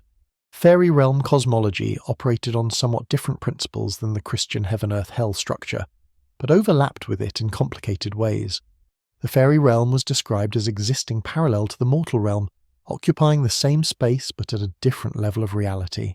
You could walk past a fairy hill 1,000 times and see nothing unusual, but if you approached it at the right time or in the right way, you might find yourself able to enter the fairy realm hidden within.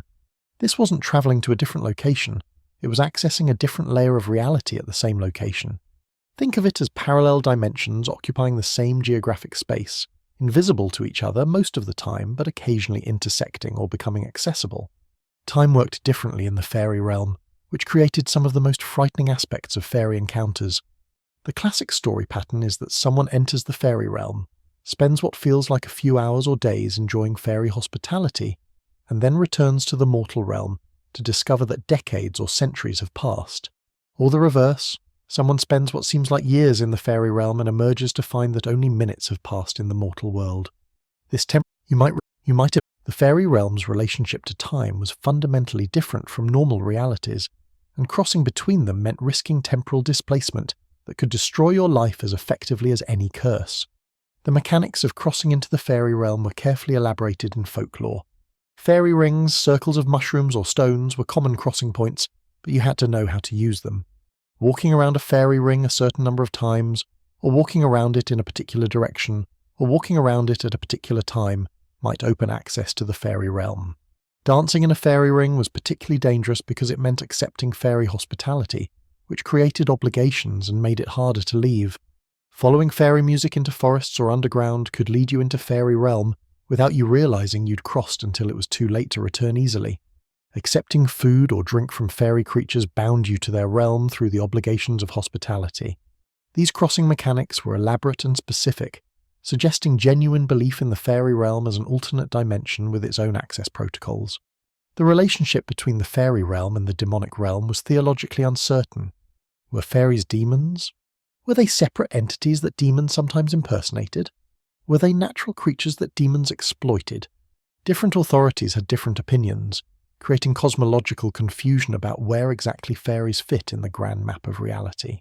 The practical result was that fairy encounters were always dangerous even if the fairies seemed benign, because you could never be certain whether you were dealing with actual fairies, whatever those were, or with demons disguised as fairies to lure you into damnation. The fairy realm's ambiguous position in the cosmology made it a wild card, a supernatural zone that didn't quite follow the rules of either Christian theology or natural philosophy. The role of liminal beings, entities that existed between categories, was crucial in medieval supernatural cosmology. We've discussed revenants, which existed between alive and dead, but there were other liminal beings that troubled categorical boundaries. Half-human creatures like werewolves, existing between human and animal. Ghosts, existing between physical and spiritual. Changelings, looking human but actually fairy. Demons in human form, appearing mortal but actually supernatural. The possessed, where a human body contained both human soul and demonic presence. All of these liminal beings represented category confusion, the failure of boundaries that should have been absolute. Medieval cosmology wanted clean categories, human versus animal, living versus dead, mortal versus supernatural, saved versus damned. Liminal beings violated these categories, and that violation was both theologically problematic and psychologically terrifying. This brings us back to why cosmology mattered so much for medieval horror. The terror wasn't just about individual monsters being scary.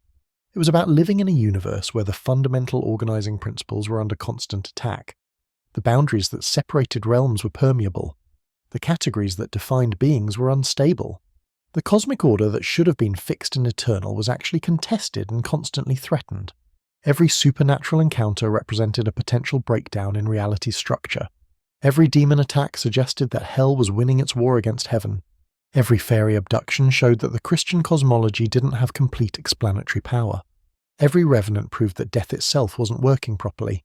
Medieval people were living in what they understood to be literally a war zone, with battles being fought simultaneously on physical and spiritual levels, and with their souls as the primary objective both sides were fighting over. The cosmology wasn't abstract theology. It was a survival map showing where the dangers were and how to navigate them. Understanding the structure of the supernatural realms, knowing the hierarchy of demonic forces, recognizing the signs of different types of entities, learning the methods for protecting yourself. All of this was practical knowledge for surviving in a hostile universe. The complexity of the cosmology reflected the perceived complexity of the threat. Simple good versus evil wasn't sufficient when you needed to distinguish between demons, fairies, revenants, possessed people, witches, and various other supernatural dangers, each requiring different response strategies. The Church's cosmology ultimately reinforced Church authority by making the Church essential for navigation. If the universe is this complicated and dangerous, and if supernatural threats are everywhere, then you absolutely need expert guidance from people who understand the invisible realms and have the tools to protect you. The more elaborate the cosmology became, the more necessary church mediation appeared. Priests could perform exorcisms. Consecrated ground provided protection. Holy water repelled demons. The Mass provided spiritual armor. Confession cleansed you of sin that might attract demonic attention. Every church practice was justified by reference to the supernatural threats the cosmology described.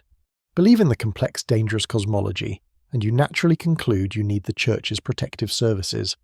Quite convenient for an institution seeking to maintain authority and extract resources from a population.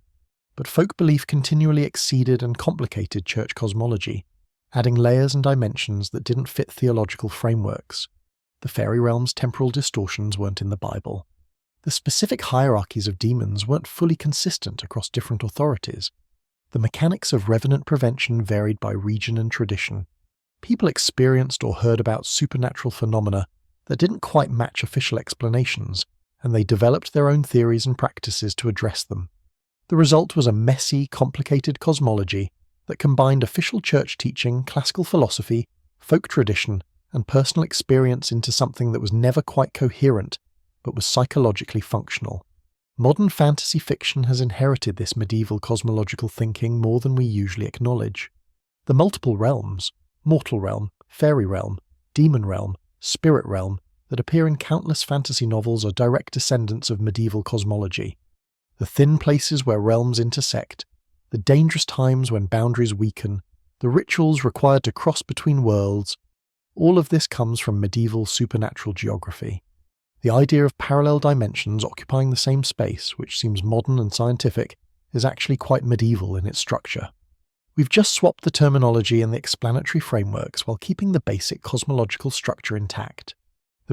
What medieval cosmology ultimately reveals is a civilization trying desperately to map and understand forces it couldn't control, couldn't see, but absolutely believed were real and actively threatening.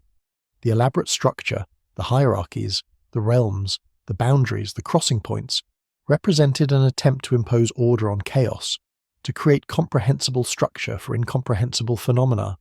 It didn't fully succeed. There were always contradictions, always gaps, always new phenomena that didn't fit the existing maps. But it provided a framework for thinking about the invisible world, for discussing supernatural threats, for developing protection strategies, for understanding where you stood in a universe of cosmic warfare. The knowledge, even frightening knowledge, was better than confused helplessness. The medieval cosmology of horror was ultimately an attempt to achieve some measure of understanding and control in a universe that seemed designed to destroy you, and that attempt itself reveals something profound about human psychology and our need to map even the darkest territories of our imagination. Here's where things get really interesting, because the medieval monsters we've been discussing didn't just disappear when the medieval period ended. They evolved, transformed, got repackaged, and resold to new audiences under new branding, like a corporate restructuring where the company changes its name but keeps doing essentially the same thing. The demons and revenants and witches of medieval folklore became the vampires and ghosts and monsters of Gothic literature, which became the horror icons of modern popular culture. We're not talking about vague influence or loose inspiration. We're talking about direct lineage, clear evolutionary paths where you can trace specific medieval beliefs through centuries of cultural transmission until they emerge as modern horror tropes that seem contemporary but are actually extremely old ideas wearing new clothes. Understanding this legacy is essential because it reveals that our modern fears aren't as modern as we think, and that we're still essentially telling the same stories medieval people told, just with better special effects and slightly less open misogyny. Slightly. Let's start with the most obvious and commercially successful transformation: the evolution of medieval revenants into the modern vampire. We've discussed how medieval revenants were corpses that rose from graves, spread disease, and terrorized communities. They were local problems. Your neighbor dies, comes back, causes trouble, gets staked and reburied. Very practical, very mundane in a horrible way. The transformation into the romantic, aristocratic vampire we know from modern fiction happened gradually over several centuries and involved multiple stages of literary and cultural evolution, each adding layers to the basic concept, until we ended up with Count Dracula and his innumerable descendants. The first major transformation happened during the 18th century when Western European intellectuals encountered Eastern European vampire folklore and were simultaneously fascinated and horrified. Remember those Serbian vampire panics we discussed, with official investigations and mass exhumations?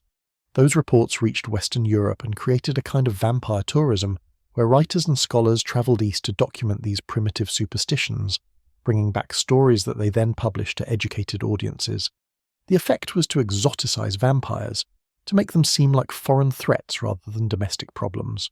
The vampire was becoming other, associated with Eastern Europe, with Orthodox Christianity rather than Catholic or Protestant, with backward regions that hadn't fully modernized.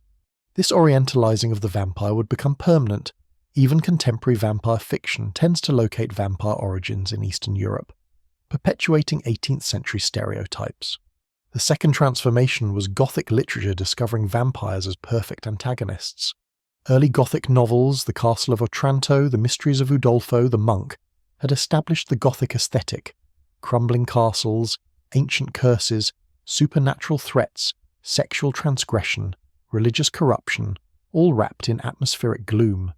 Vampires fit this aesthetic perfectly. They were ancient, they inhabited castles and crypts, they represented sexual danger, they violated religious boundaries between life and death. The vampire could be simultaneously an object of horror and an object of fascination, which was exactly what Gothic literature wanted. John Polidori's The Vampire, published in 1819, was the crucial text that codified the aristocratic vampire template. Polidori's vampire, Lord Ruthven, was a nobleman who moved through high society, seducing and destroying his victims with aristocratic charm before revealing his monstrous nature. He was sophisticated, cultured, dangerous specifically because he could blend into civilized society rather than being obviously monstrous. This was radically different from the medieval revenant. The medieval corpse was obviously a corpse, bloated, blood-stained, fresh from the grave. Lord Ruthven looked like a regular aristocrat until he started killing people. The monster, your charming dinner companion, might be a vampire. That nobleman courting your daughter might be planning to drain her blood. The threat had moved from the cemetery to the drawing room, from the margins to the centre of society. Polidori's vampire also introduced explicitly sexual elements that medieval revenant lore mostly lacked. Lord Ruthven seduced his victims. There was an erotic charge to his attacks that wasn't present in accounts of medieval corpses attacking villagers. This sexualization of the vampire would become increasingly central to vampire fiction, transforming the vampire from a creature that killed you into a creature that seduced you and then killed you, or worse, transformed you into a vampire yourself through an exchange of blood that had obvious sexual connotations.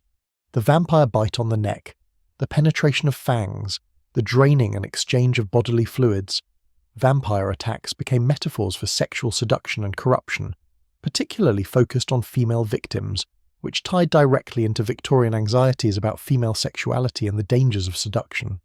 This brings us to Bram Stoker's Dracula, published in 1897, which synthesized all previous vampire fiction and folklore into what became the definitive vampire text. Stoker did exhaustive research, reading everything he could find about vampire folklore, visiting Eastern Europe, documenting folk beliefs, and then combining all of it with Gothic literary conventions to create Count Dracula. Dracula is aristocratic like Polidori's Ruthven, but he's also explicitly connected to historical Vlad the Impaler and to Romanian folklore. He's sophisticated enough to own property in London and plan a careful invasion of England, but he also sleeps in coffins filled with his native soil and can transform into wolves and bats. He's immortal, immensely strong, hypnotically compelling, and explicitly sexual in his attacks on female victims. Stoker basically took every vampire tradition he could find and combined them into a single uber-vampire that incorporated medieval revenant characteristics, 18th century folklore reports, and 19th century Gothic literary conventions. What makes Dracula particularly important for understanding the medieval legacy is how Stoker preserved specific elements from medieval vampire lore, while updating others for modern audiences. The need to sleep in coffins with native earth, that's directly from folklore about revenants being tied to their burial soil. The vulnerability to religious symbols like crosses and holy water, that's medieval belief that Christian sanctity could repel demons and revenants. The necessity of being invited into homes before entering, that's folk magic about threshold protection. The inability to cross running water, that's medieval belief about water as a purifying barrier. Stoker took these medieval folk beliefs seriously and incorporated them as rules for his vampire, giving Dracula a kind of folkloric authenticity even while making him a sophisticated literary villain. But Stoker also innovated significantly, adding elements that became permanent parts of vampire lore even though they weren't in medieval tradition. The explicit connection between vampirism and sexual seduction, particularly of virtuous women. Medieval revenants attacked people but weren't particularly concerned with sexual corruption. The vampire as tragic romantic figure, eternally lonely and seeking connection, medieval revenants were just hostile corpses, not existentially troubled anti-heroes. Stoker added psychological depth and romantic tragedy that medieval vampire lore completely lacked. transforming the vampire from a monster into a character capable of generating sympathy as well as horror. Dracula's subsequent vampire fiction built on his template, and the medieval revenant became almost completely replaced by the Stoker vampire in popular imagination. The 20th century added further variations: the vampire as superhero, the vampire as detective, the vampire as tragic lover, the sympathetic vampire, the vegetarian vampire who doesn't kill humans. Each variation moved further from medieval roots, but the basic framework, immortal corpse that drinks blood and can transform victims into vampires, remained consistent. The trajectory from medieval revenant to modern vampire reveals how folklore evolves. The core elements persist: the undead corpse, the blood, the threat to the living, but they get elaborated, psychologized, eroticized, romanticized. The rough edges get smoothed. The disturbing ambiguity gets resolved into clearer categories. Medieval revenants were frightening because they represented the failure of death. Modern vampires are frightening but also attractive because they represent eternal life, immortality, escape from aging, and death. We've transformed a horror into a fantasy, though one with dangerous edges. The medieval corpse that had to be staked and burned has become the eternal aristocrat who might grant you immortality if you're willing to pay the price. It's the same basic creature, but our relationship to it has completely changed. Now let's trace the witch's evolution into various Gothic and modern horror antagonists, because this transformation is equally direct but more diverse. The medieval witch was the folkloric wise woman or healer who got accused of demonic pacts and executed. The witch-hunting treatises transformed her into an organized devil worshipper, attending Sabbaths and causing supernatural harm. Gothic literature inherited this witch figure and split her into multiple archetypes, each emphasizing different aspects of the medieval tradition, while adapting them for new contexts and audiences. The Gothic witch became the evil sorceress or dark enchantress. Think Morgan Le Fay or Medea in 19th century retellings, women with real magical power who used it for malevolent purposes.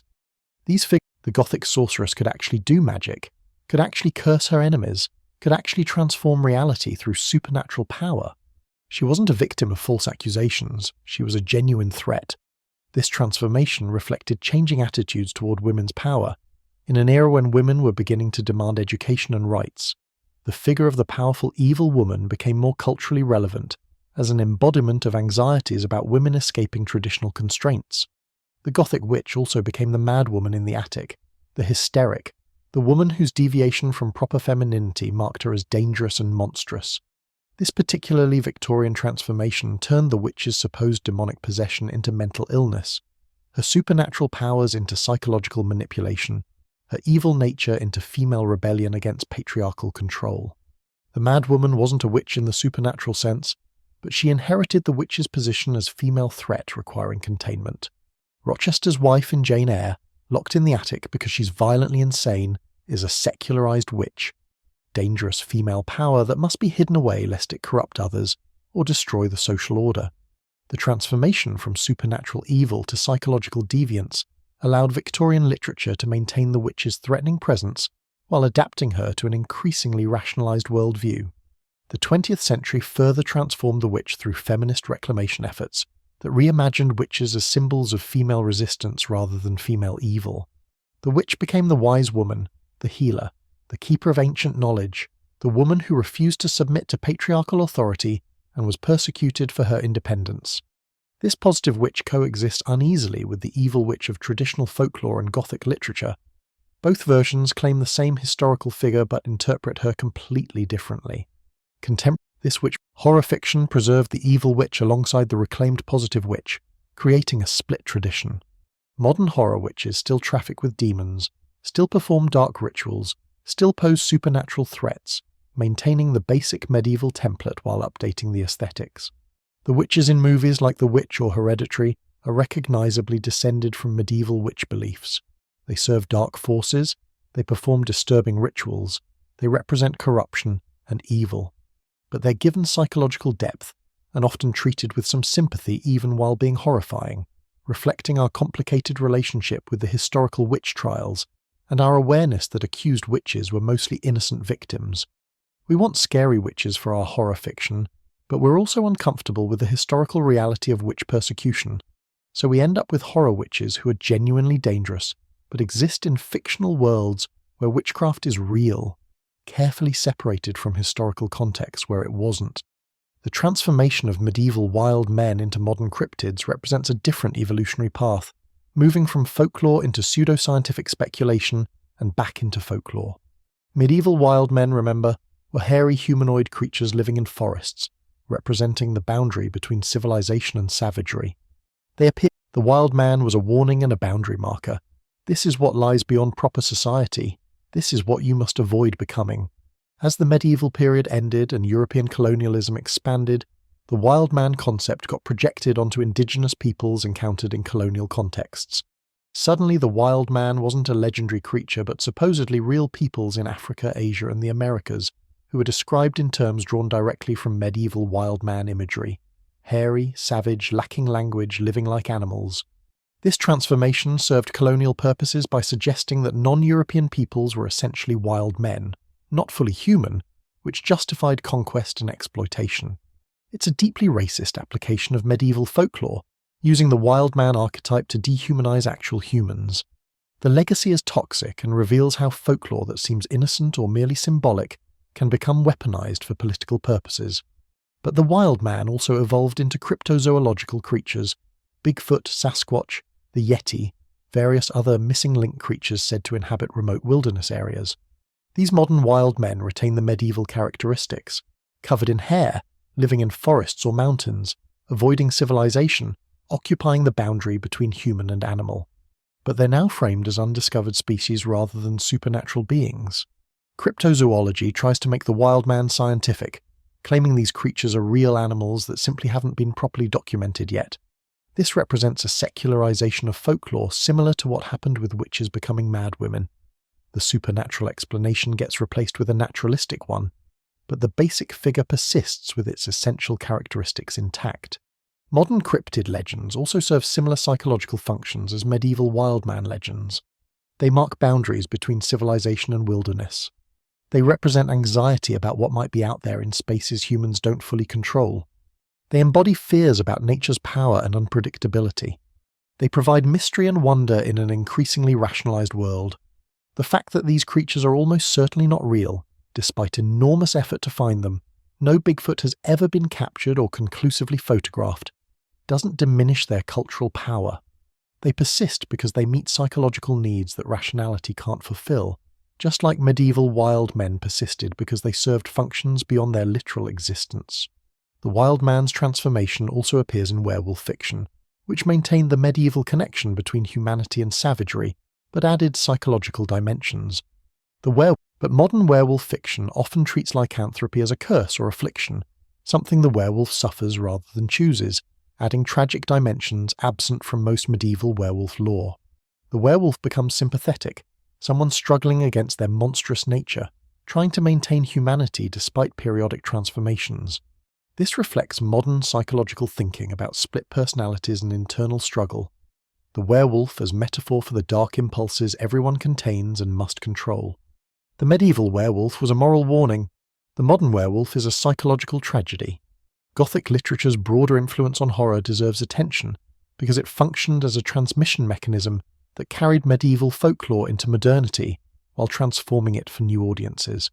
The Gothic period, roughly late 18th through mid-19th century, was when educated Europeans became deeply interested in medieval culture after centuries of rejecting it as barbaric and backwards. The Romantic movement idealized the medieval period as more authentic, more spiritual, more connected to nature than the rationalized modern world. Gothic literature reflected this medievalism by setting stories in medieval castles, featuring medieval curses and ghosts, using medieval folklore about supernatural creatures. But these weren't accurate representations of medieval culture.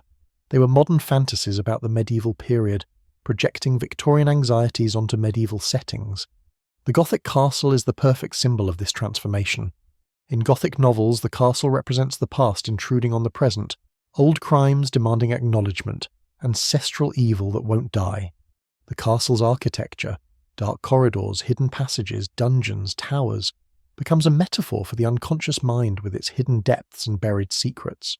Medieval castles were actually administrative centres and military fortifications, but Gothic fiction transformed them into haunted spaces where the past literally returns to terrorise the present.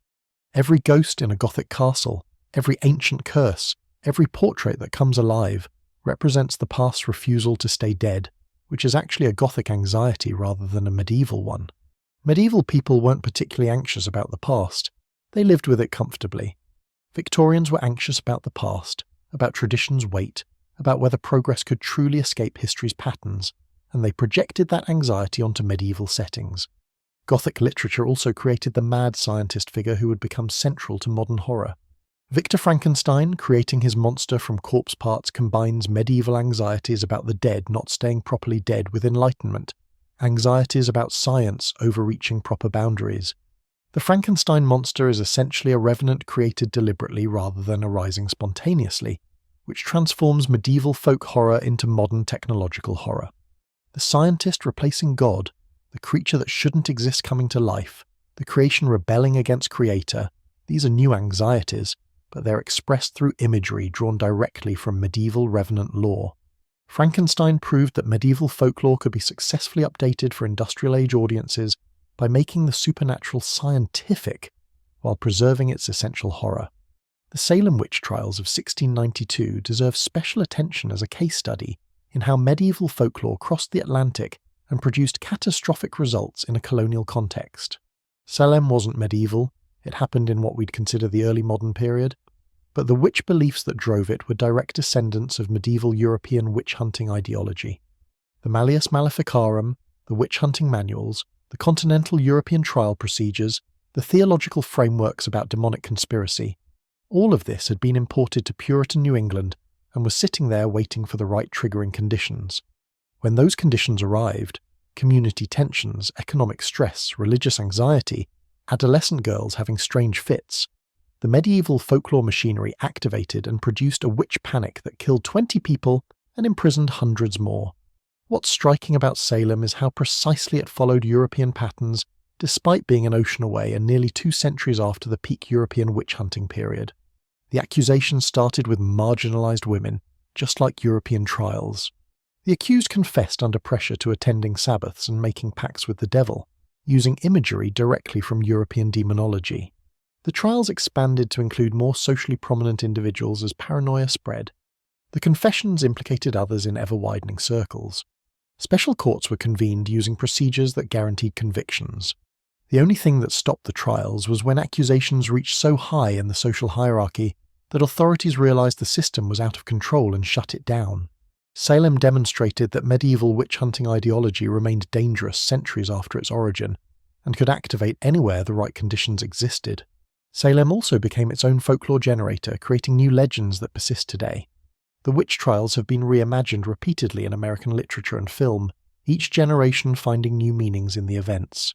Arthur Miller's The Crucible used Salem as an allegory for McCarthyism and communist witch hunts, demonstrating how witch hunt metaphors remain culturally powerful. Contemporary Salem tourism depends on witch trial history, but also on supernatural legends about the witches' curses supposedly affecting the town. The folklore has completely consumed the history, transforming tragedy into entertainment and real victims into supernatural legends. The satanic panic of the 1980s and 1990s, when daycare workers were accused of conducting satanic ritual abuse involving children, followed witch trial patterns exactly. Coerced testimony from children, recovered memory therapy producing increasingly lurid accusations, moral panic spreading through communities, innocent people imprisoned based on impossible claims. The specific supernatural elements came from 20th century Satanism fears rather than medieval demonology, but the structure was identical. Medieval witch-hunting folklore provided the template that modern moral panics still follow whenever conditions are right. Modern urban legends and internet folklore represent the latest evolution of medieval supernatural traditions. Slenderman, creepypasta, SCP Foundation stories, various internet-based horror narratives, these are new folklore being created and transmitted through digital media, but they follow patterns established by medieval folklore. They're collaborative, with many people contributing to evolving narratives. They blur the line between fiction and reality, with participants sometimes uncertain whether the stories are meant to be believed. They serve psychological functions similar to medieval folklore, providing frameworks for processing modern anxieties through supernatural metaphors. They create communities of believers and skeptics who argue about what's real.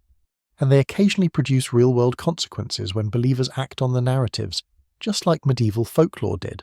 Slender Man is particularly interesting as a case study because we can watch him evolve in real time from original creation to established folklore. Slender Man began in 2009 as an explicitly fictional creation for an internet contest, but quickly escaped his creator's control and became collaborative folklore. His characteristics, tall, faceless figure in a suit who stalks and abducts people, particularly children, draw from multiple sources including men in black legends, fairy abduction stories, shadow people, folklore. He represents stranger danger, anonymous threats, predators who wear respectable disguises. Within a few years, Slender Man had inspired thousands of stories, images, videos, games, and had believers who thought he might be real. In 2014, two 12-year-old girls attempted to murder a classmate as a sacrifice to Slender Man, demonstrating that even explicitly modern fictional folklore can motivate real violence when believers take it literally, exactly like medieval folklore did. The mechanisms that create and transmit contemporary folklore are different from medieval mechanisms: internet versus oral tradition, memes versus manuscripts, viral spread versus gradual diffusion. But the psychological and social functions are largely unchanged. We still use supernatural narratives to process anxiety. We still create monsters to embody our fears. We still argue about what's real and what's fictional. We still occasionally act on folklore beliefs in ways that cause real harm. Medieval folklore and modern folklore are the same impulse expressed through different media, and understanding the medieval patterns helps us recognize those same patterns in contemporary contexts. The commercial success of horror as an entertainment genre represents another major transformation of medieval folklore. Medieval supernatural beliefs were serious. People genuinely feared the creatures they described. Modern horror fiction and film deploy those same creatures for entertainment, for voluntary fear experiences that audiences pay for. We've turned what was genuinely terrifying into what's delightfully frightening. The vampire that would have caused mass panic in medieval villages now sells movie tickets and romance novels.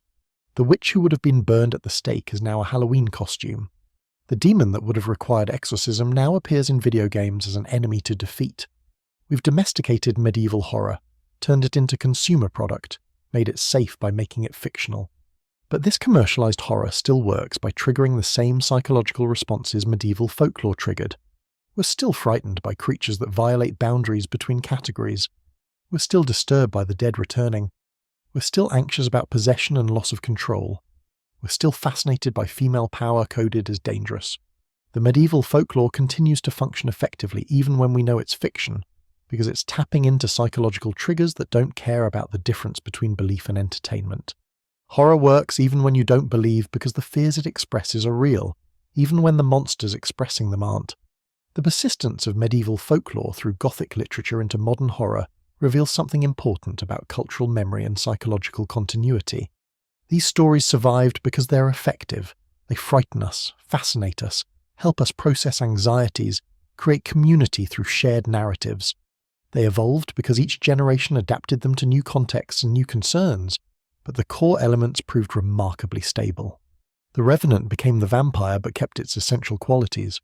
The witch became various antagonists but maintained her position as dangerous female power. The wild man became the cryptid but preserved his function as boundary marker. Each transformation updated the packaging while preserving the product inside. We are still medieval in our fears, even when we're modern in our explanations. We still fear death's porosity, still worry about evil's reality, still suspect that monsters might be real despite rational knowledge that they aren't. Medieval folklore provided templates for expressing these fears that proved so effective we're still using them centuries later. The demons of medieval imagination became the monsters of modern entertainment, but they're the same creatures wearing different masks, still frightening us, still fascinating us, still serving as vehicles for exploring the darkest territories of human psychology and social anxiety. Understanding the medieval roots of modern horror helps us understand both the past and the present, both what medieval people feared and what we still fear, both how folklore functioned then and how it functions now.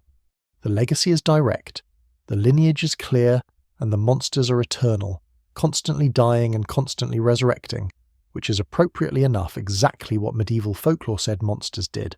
Now, after wading through centuries of demons, fairies, witches, and walking corpses, we need to address the elephant in the medieval room, or rather, the psychological mechanism in the human brain that makes us keep believing in monsters even when we absolutely, categorically know better.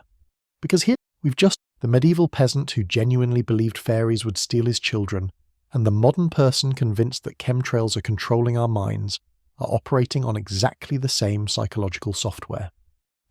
It's almost endearing if it weren't so consistently catastrophic throughout history. So let's talk about why medieval folklore wasn't just quaint superstition that died out once people got access to better information. Let's talk about why these stories persist, why they matter, and why, unfortunately for anyone who prefers sleeping peacefully, they reveal some deeply uncomfortable truths about how human brains actually work when confronted with a terrifying, incomprehensible universe that seems determined to kill us in creative ways. Human beings are pattern recognition machines, which is usually described as one of our greatest evolutionary advantages. We're brilliant at seeing connections, at identifying cause and effect, at noticing when things don't quite fit the expected pattern. This ability kept our ancestors alive by helping them spot predators, identify edible plants, and recognize when weather was about to turn nasty. Fantastic skill. Absolutely essential for survival. Also, the technical term for this is apophenia, the tendency to perceive meaningful connections between unrelated things. Medieval people had it. We have it. Everyone who has ever lived has had it, because it's baked into the fundamental architecture of human cognition. The problem is that our brains evolved in an environment where false positives were much less dangerous than false negatives. If you think you see a predator in the bushes and you're wrong, you've wasted some energy running away from nothing. Not ideal, but you're still alive. If you fail to see the actual predator because you're being appropriately skeptical about insufficient evidence, you're lunch. Evolution heavily favors the paranoid. This is why medieval folklore is full of ominous signs and terrible portents. A crow landing on your roof? Obviously an omen of death. Your milk curdled? Clearly a witch has cursed you. A child born with a birthmark? Definitely marked by the devil, or possibly a changeling, or at minimum suspicious enough to warrant careful watching. None of these connections are real. Crows land on roofs because roofs are high places with good views, milk curdles because of bacteria, birthmarks are random quirks of development. But making these connections felt safer than not making them. Better to, at least, we're still pattern matching machines looking for threats, still seeing connections that may or may not exist, still erring on the side of paranoia because that's what kept our ancestors alive. The medieval tendency to attribute everything unfortunate to supernatural intervention wasn't stupidity or ignorance. Well, okay, it was partly ignorance in the sense that they lacked scientific explanations for natural phenomena, but it wasn't intellectual failure. It was the entirely rational application of threat detection mechanisms to a world where actual information was scarce, and the cost of being wrong about supernatural dangers seemed catastrophically high. If demons might actually exist and might actually be trying to corrupt your soul, you'd be an idiot not to take precautions. The problem, of course, is that the precautions themselves often caused more harm than any hypothetical demons ever could, but we'll get to that. Let's talk about something that absolutely terrified medieval Europeans and continues to terrify modern people, despite our vastly better understanding of neurology: the night hag experience, also called sleep paralysis with hypnagogic hallucinations. If you've never experienced this particular flavor of brain malfunction, congratulations, you're lucky. If you have experienced it, you understand exactly why medieval people were convinced that demons were literally sitting on their chests trying to suffocate them, because that's precisely what it feels like. Here's what happens during sleep paralysis. Your brain wakes up before your body does. During REM sleep, your muscles are paralyzed to prevent you from acting out your dreams. Otherwise, you'd be flailing around all night, which would be dangerous and also very annoying for anyone sharing your bed. Usually, this paralysis ends when you wake up, and you never notice the transition. But sometimes the timing gets messed up. Your conscious mind comes online while your body is still locked in sleep paralysis. You're awake, fully aware and completely unable to move. Cannot move your arms. Cannot move your legs. Often cannot even open your eyes or speak. You're trapped in your own body, which is absolutely as terrifying as it sounds. But wait, it gets worse, because sleep paralysis often comes with bonus hallucinations. Your brain is still partially in dream mode, which means it's generating sensory experiences that aren't real. Visual hallucinations are common. Shadowy figures in the room, demons standing at the foot of the bed, grotesque faces looming over you. Auditory hallucinations too. footsteps, whispers, screaming, strange languages you don't understand. Tactile hallucinations, the sensation of something sitting on your chest, pressing down, making it hard to breathe. The feeling of hands grabbing you, pulling you, touching you. All of this while you're completely paralyzed and unable to respond. Now imagine experiencing this without any understanding of neurology or sleep cycles. You wake up in the middle of the night, unable to move, and there's a malevolent entity sitting on your chest, crushing the breath out of you. You can see it. You can feel its weight. You can sometimes even smell it. Olfactory hallucinations are less common but absolutely do occur. Every sensory input is telling you that this is real, that there is actually a demon or hag or incubus attacking you. And then, after what feels like an eternity but is usually a minute or two, your body catches up with your brain, the paralysis releases, the hallucination vanishes, and you're left gasping and terrified and absolutely convinced that you were just attacked by a supernatural entity. Medieval medicine had no explanation for this. Medieval theology, however, had a very clear explanation. Demons. Specifically, demons called incubi and succubi that would visit people in their sleep, sit on their chests, and either suffocate them or force them into sexual acts. The symptoms matched the theology perfectly, which from a medieval perspective was conclusive proof that the theology was correct. Modern sleep researchers understand that sleep paralysis is a relatively common phenomenon.